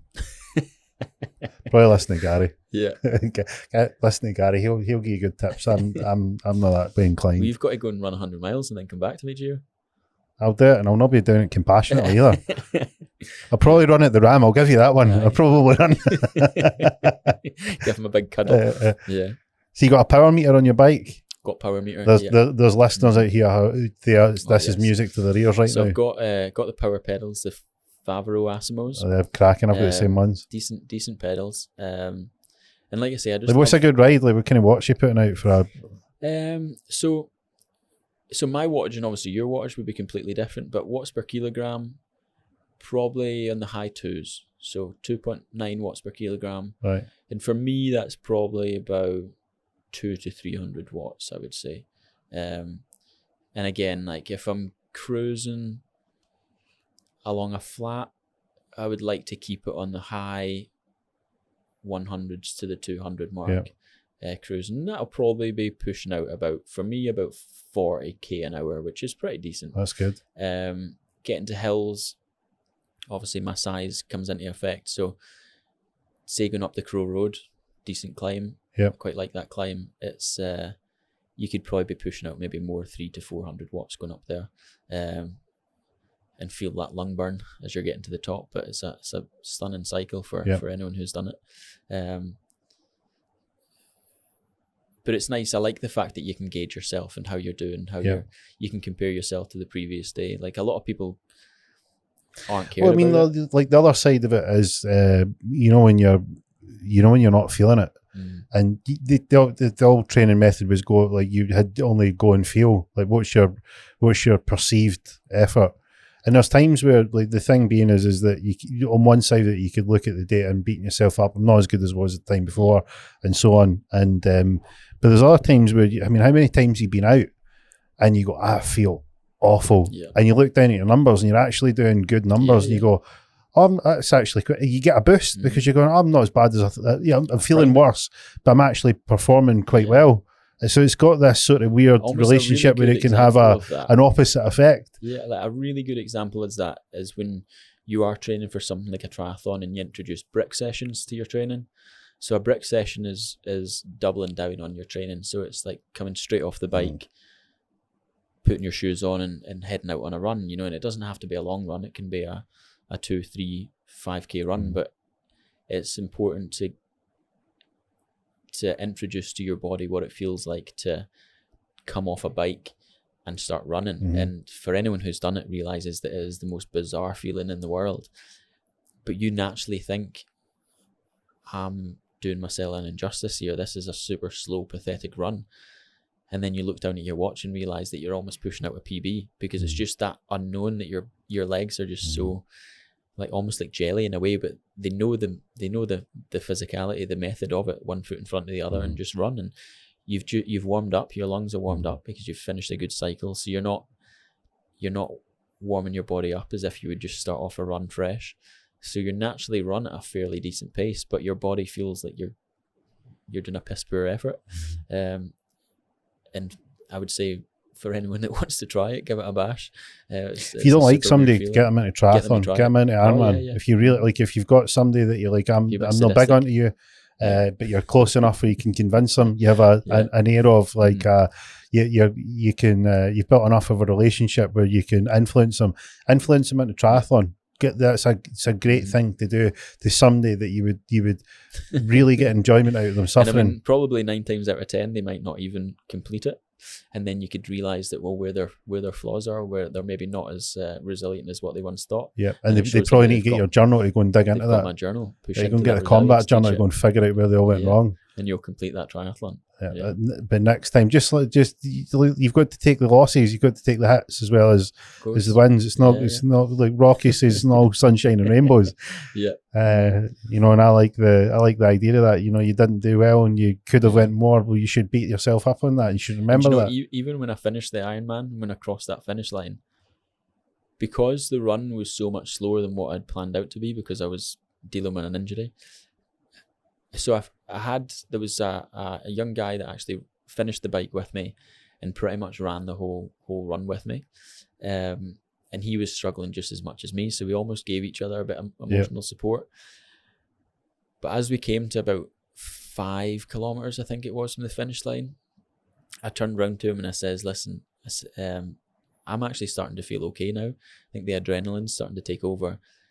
And the last thing that I'll be doing is to be seen hobbling over that finish line. So I'm probably going to start running this in soon. Do you want to come with me? And he was like, absolutely not. Like, if you want to do it, you batter on, go. Yep. So I started running. It was I put out a fairly decent time for that last 5K. And when I came across that line, even my sister said to me, she went, you absolutely sprinted over that line. And it was my pride within myself. Regardless of how I felt previous in the race, the finish line was all that anyone cares about. And I wasn't going to be hobbling over that line. I was going to make sure that I at least tried to spend myself. But when I crossed the finish line, I just realized the fact that I'd pretty much so I'd done the marathon in 4.5 hours, which for any marathon alone is not a bad time. It's really good. It was an hour slower than what I'd planned. But for me, that was a super slow marathon time. So I wasn't tired. I wasn't exhausted, what you would expect after doing like 12 hours of a endurance race. So instantly I felt I need to do another one of these, because the whole reason why I set out to do it is to push myself and to show myself what I'm capable of.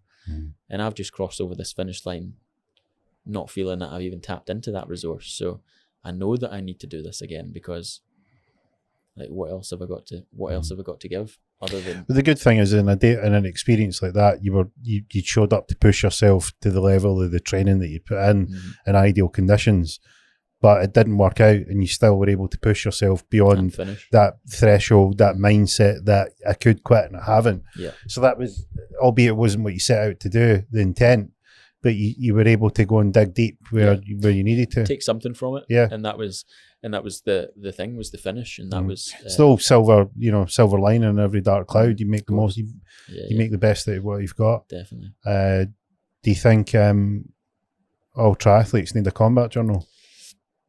I think it could benefit for sure. I think they all need it. I reckon that they all need it, because see, if you're doing triathlon, there's probably something really wrong with you.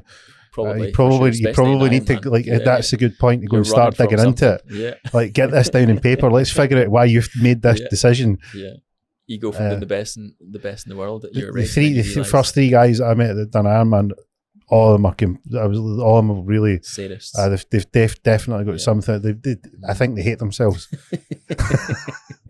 Try slowly kill themselves. They're like, when you see these sort of, I think of the Da Vinci Code and the guy that was chastising himself, with I don't know what it was, like chains or whatever. And I thought, this is what it is. Almost the same. This is a socially acceptable, chastising yourself with. What's the book? Is it Brave New World? You read Brave New World? What's his name? Huxley. Yeah. Yeah, and it's the. What's his first name? Is it Audley? Aldous Huxley. Aldous Huxley. And it's when the young guy that they find out in the what would you call it? Sort of the outer parameters of the inner safe world, and they bring him because he's one of the boss's sons, and he just doesn't like the way that life is, that he's not got the freedom that he once had when he was out living in the wilderness. So then he starts whipping himself, and then it becomes almost a showboating thing that people from all around the world come to watch this guy whip himself. It's almost like the people from all sorts of life come to watch these people suffer by running a long endurance Ironman. Maybe there's something in there. Maybe they're spiritually That's probably what it is. We're probably trying to exercise that. Hey, we're supposed to be much freer than what we are. And again, I think that's why it's so, an event like Ironman or something is so popular for complete strangers, that I'll sit and watch random people suffer despite the fact that they don't know them. And it's almost like watching what's possible, watching people go through that pain. That's actually quite enjoyable. And I think that's probably why I enjoy watching people suffer. Like, in a good way. Like, I don't mean I'm like a masochist or anything, but when you're seeing somebody and they're really, really hurting, but they keep going. I think that's great. When you see somebody and they're on the limit, and they've got the choice every point, and every pedal stroke, every step you take, every stride you take, you can stop right now. Choose not to go on. And you got another one, and another one, and another one. I'm like, you can stop anytime you like. Exactly. No, like there's no firing squad if you stop. It's almost like in a different sort of in a different level, but it's almost like seeing people in the gym, regardless of your shape, size, gender, whatever. But you just see them giving it them all, giving it their all. They're sweating buckets in the gym. They're putting effort in. You think, do you know what? Good effort, my man. Yeah. Or good effort. Like it's nice to see people breaking through those barriers and pushing themselves beyond there. Well, it's like the other way about. There was a guy. I'd mentioned this in one of the solo episodes I did, and it was about, the mindset of somebody, like, say you want to go to the gym, say you've really messed up, say you've made loads of bad choices, right? And one day you decide enough, right? You're 30 stone, there's not a pound you hang the right way. You go into the local sports store, there's nothing that fits you. You've really, really went right off the path, but you decide enough's enough. And imagine what it's like psychologically, having to go into this gym. You've got this image, a bit like your situation with it. After I ran loads of ultras, you think somebody's going to be condescending, talk down to you, they're going to judge you. You're going to go in, you look shit, you feel shit. You know it's all your fault because you made all these bad choices. You know your excuses are lies because you lied to yourself about why you should eat that last tub of ice cream, why you should get the takeaway. It's just a story, all the bad choices you made, and you've stopped the rot, but you need to face it. You need to go look in the mirror, and you're a mess. You're like a lava lamp. Right? You're a mess. And see, when you see them come in and you see them, and it's like, you need to get it. you need to see them a few days in a row, Oh, of course. or Yeah. it's a weekend or 2 weeks in, because you get the January club. Aye. What they do is they follow the New same year, format new me. Mhm. every, you know it, Yeah. right? They've made the big call. This is my year. Mhm. They then go and book a block of 10 with the personal trainer. They go down by the gym clothes, and they went into their drawer from last January. None of their clothes fit anymore because they had 11 months of kicking the arse out it. So then you go down to the sports store and they buy the next size up, maybe the next 2 sizes up, and they go and but this is their year. And then lo and behold, January can't go on a machine, PTs everywhere. And then 2 sessions, it's like 2 sessions in, oh, I can't make it, the kid's got a cough, or, I had a look outside and there was 2 clouds and I only go to the gym and there's 1 cloud in the sky, sort of stuff. And you never see them, but see the ones that go, like, see the small number of people, the ones that made the bad call, they're in and they're grinding away. And I'm like, I tip my hat to them and I'll go and say, I'm like, well done, stick in. This is the hardest thing to do is get in here and you're in. And it's almost the same as these people that maybe struggle to maintain that routine, those healthy habits. They probably struggle in other areas of their life, and they wonder why they struggle in those areas, or why they're not as successful as other people. And it's the fact that, to get ahead in life's never going to be easy. You've always got to, there's always going to be a struggle there at one point. You've got to push through that barrier to achieve things that you're not going to achieve by lying on the sofa. And like you say, you take your hat off to these people that are willing to push these barriers, regardless of what their goals, their achievements, or where they see themselves, they envision themselves. But if you physically witness people pushing those barriers, like, it's nice. It's a good feeling. And it boosts you as well. Whether they're doing it on an Ironman course, whether they're doing it on a bike, whether they're out in the canal path, their first ever bike ride, or they're walking because they need to try and get some of the weight off. You can see them start, and because there's something about their energy that they go, they've had enough. They've made the call. They're not, this isn't a weak thing. They've made the call because they've had enough and they want something else. And you see them go through the change. And it's the tiniest bit of encouragement that they need. That, hey, look, somebody in here that I would look up to, or I would like to get there, I said, hey, well done for coming in. The tiniest little thing. Maybe you're just acknowledging them. Maybe you're just saying, hey, you're in here with us. Hey, cool, like, good to see you. And it's almost like, I think that switch between the people that do break those barriers is the reason their why. And it's almost like linking it back to the journal and understanding your why. The fact that a lot of these people that fall at the first hurdle, they're not doing it for themselves. They're not doing it for the right reasons. They're maybe doing it because somebody else told them, you should maybe try this. You should maybe go to the gym.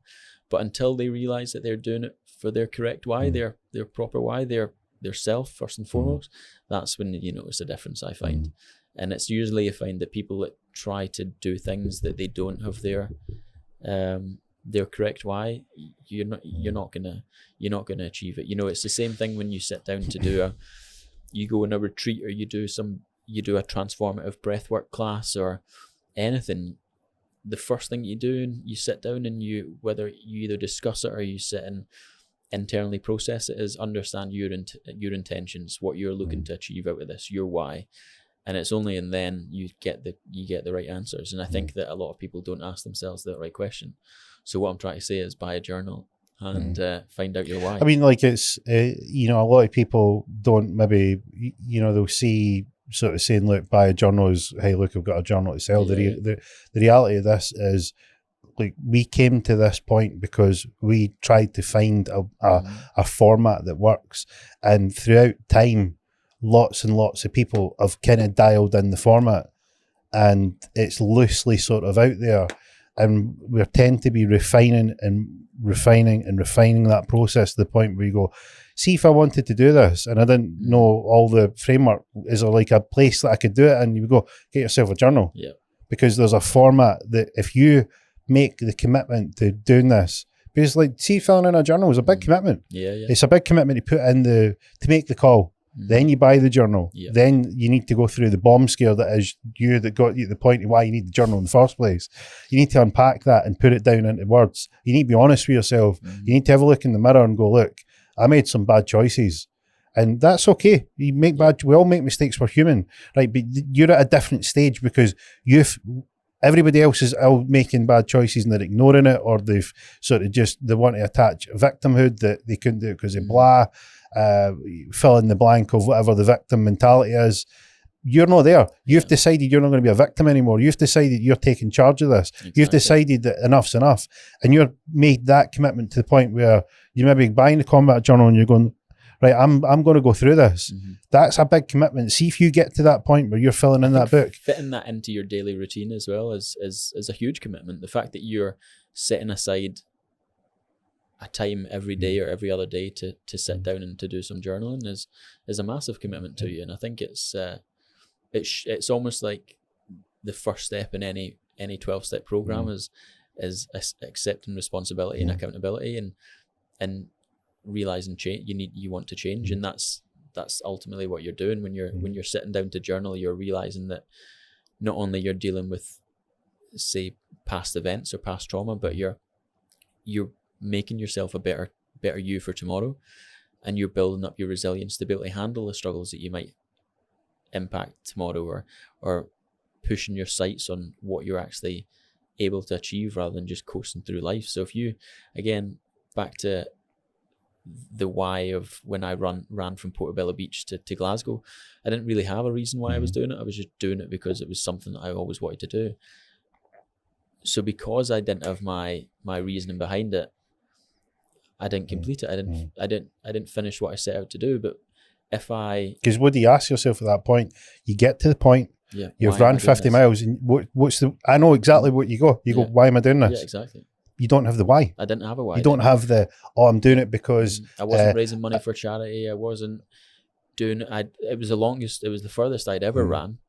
So it was already an achievement for myself. I've already took something away from it. And you start listening to your bullshit. You started listening. My hips are sore. It's all in tarmac.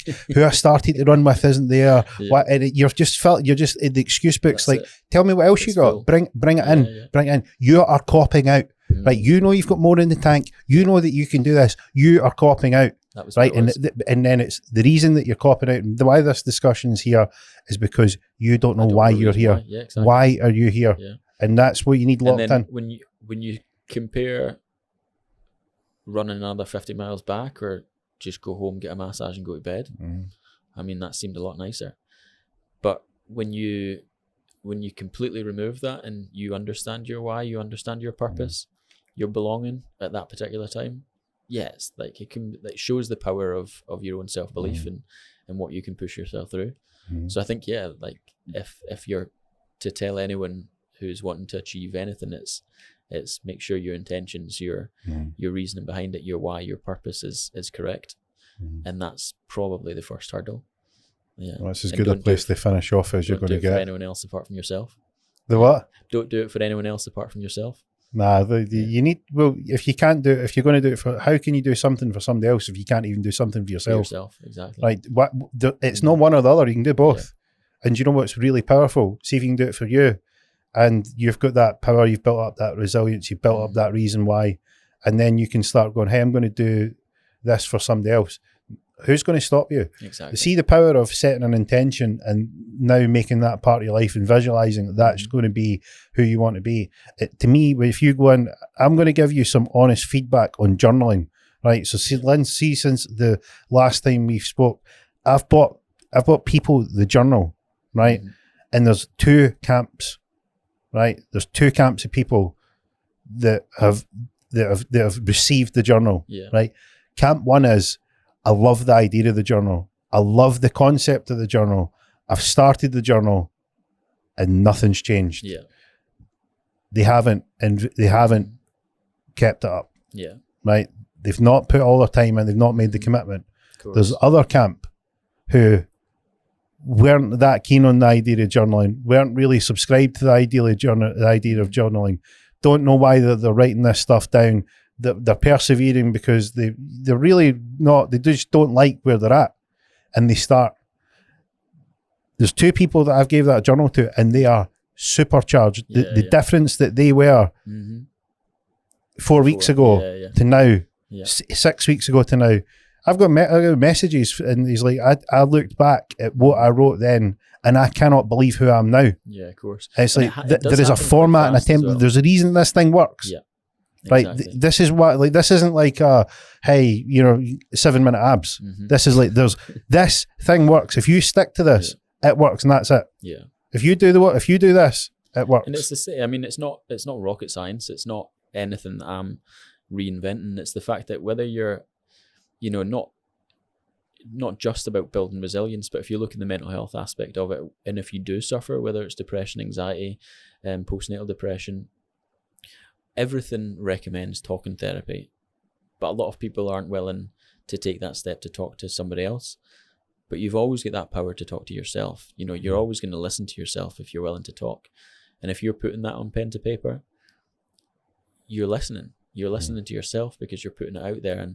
And you realize if you've removing the whole questioning and I'm providing the questions, you're just filling out the blanks and you're answering these questions that you would have probably never answered yourself if you were left to your own devices.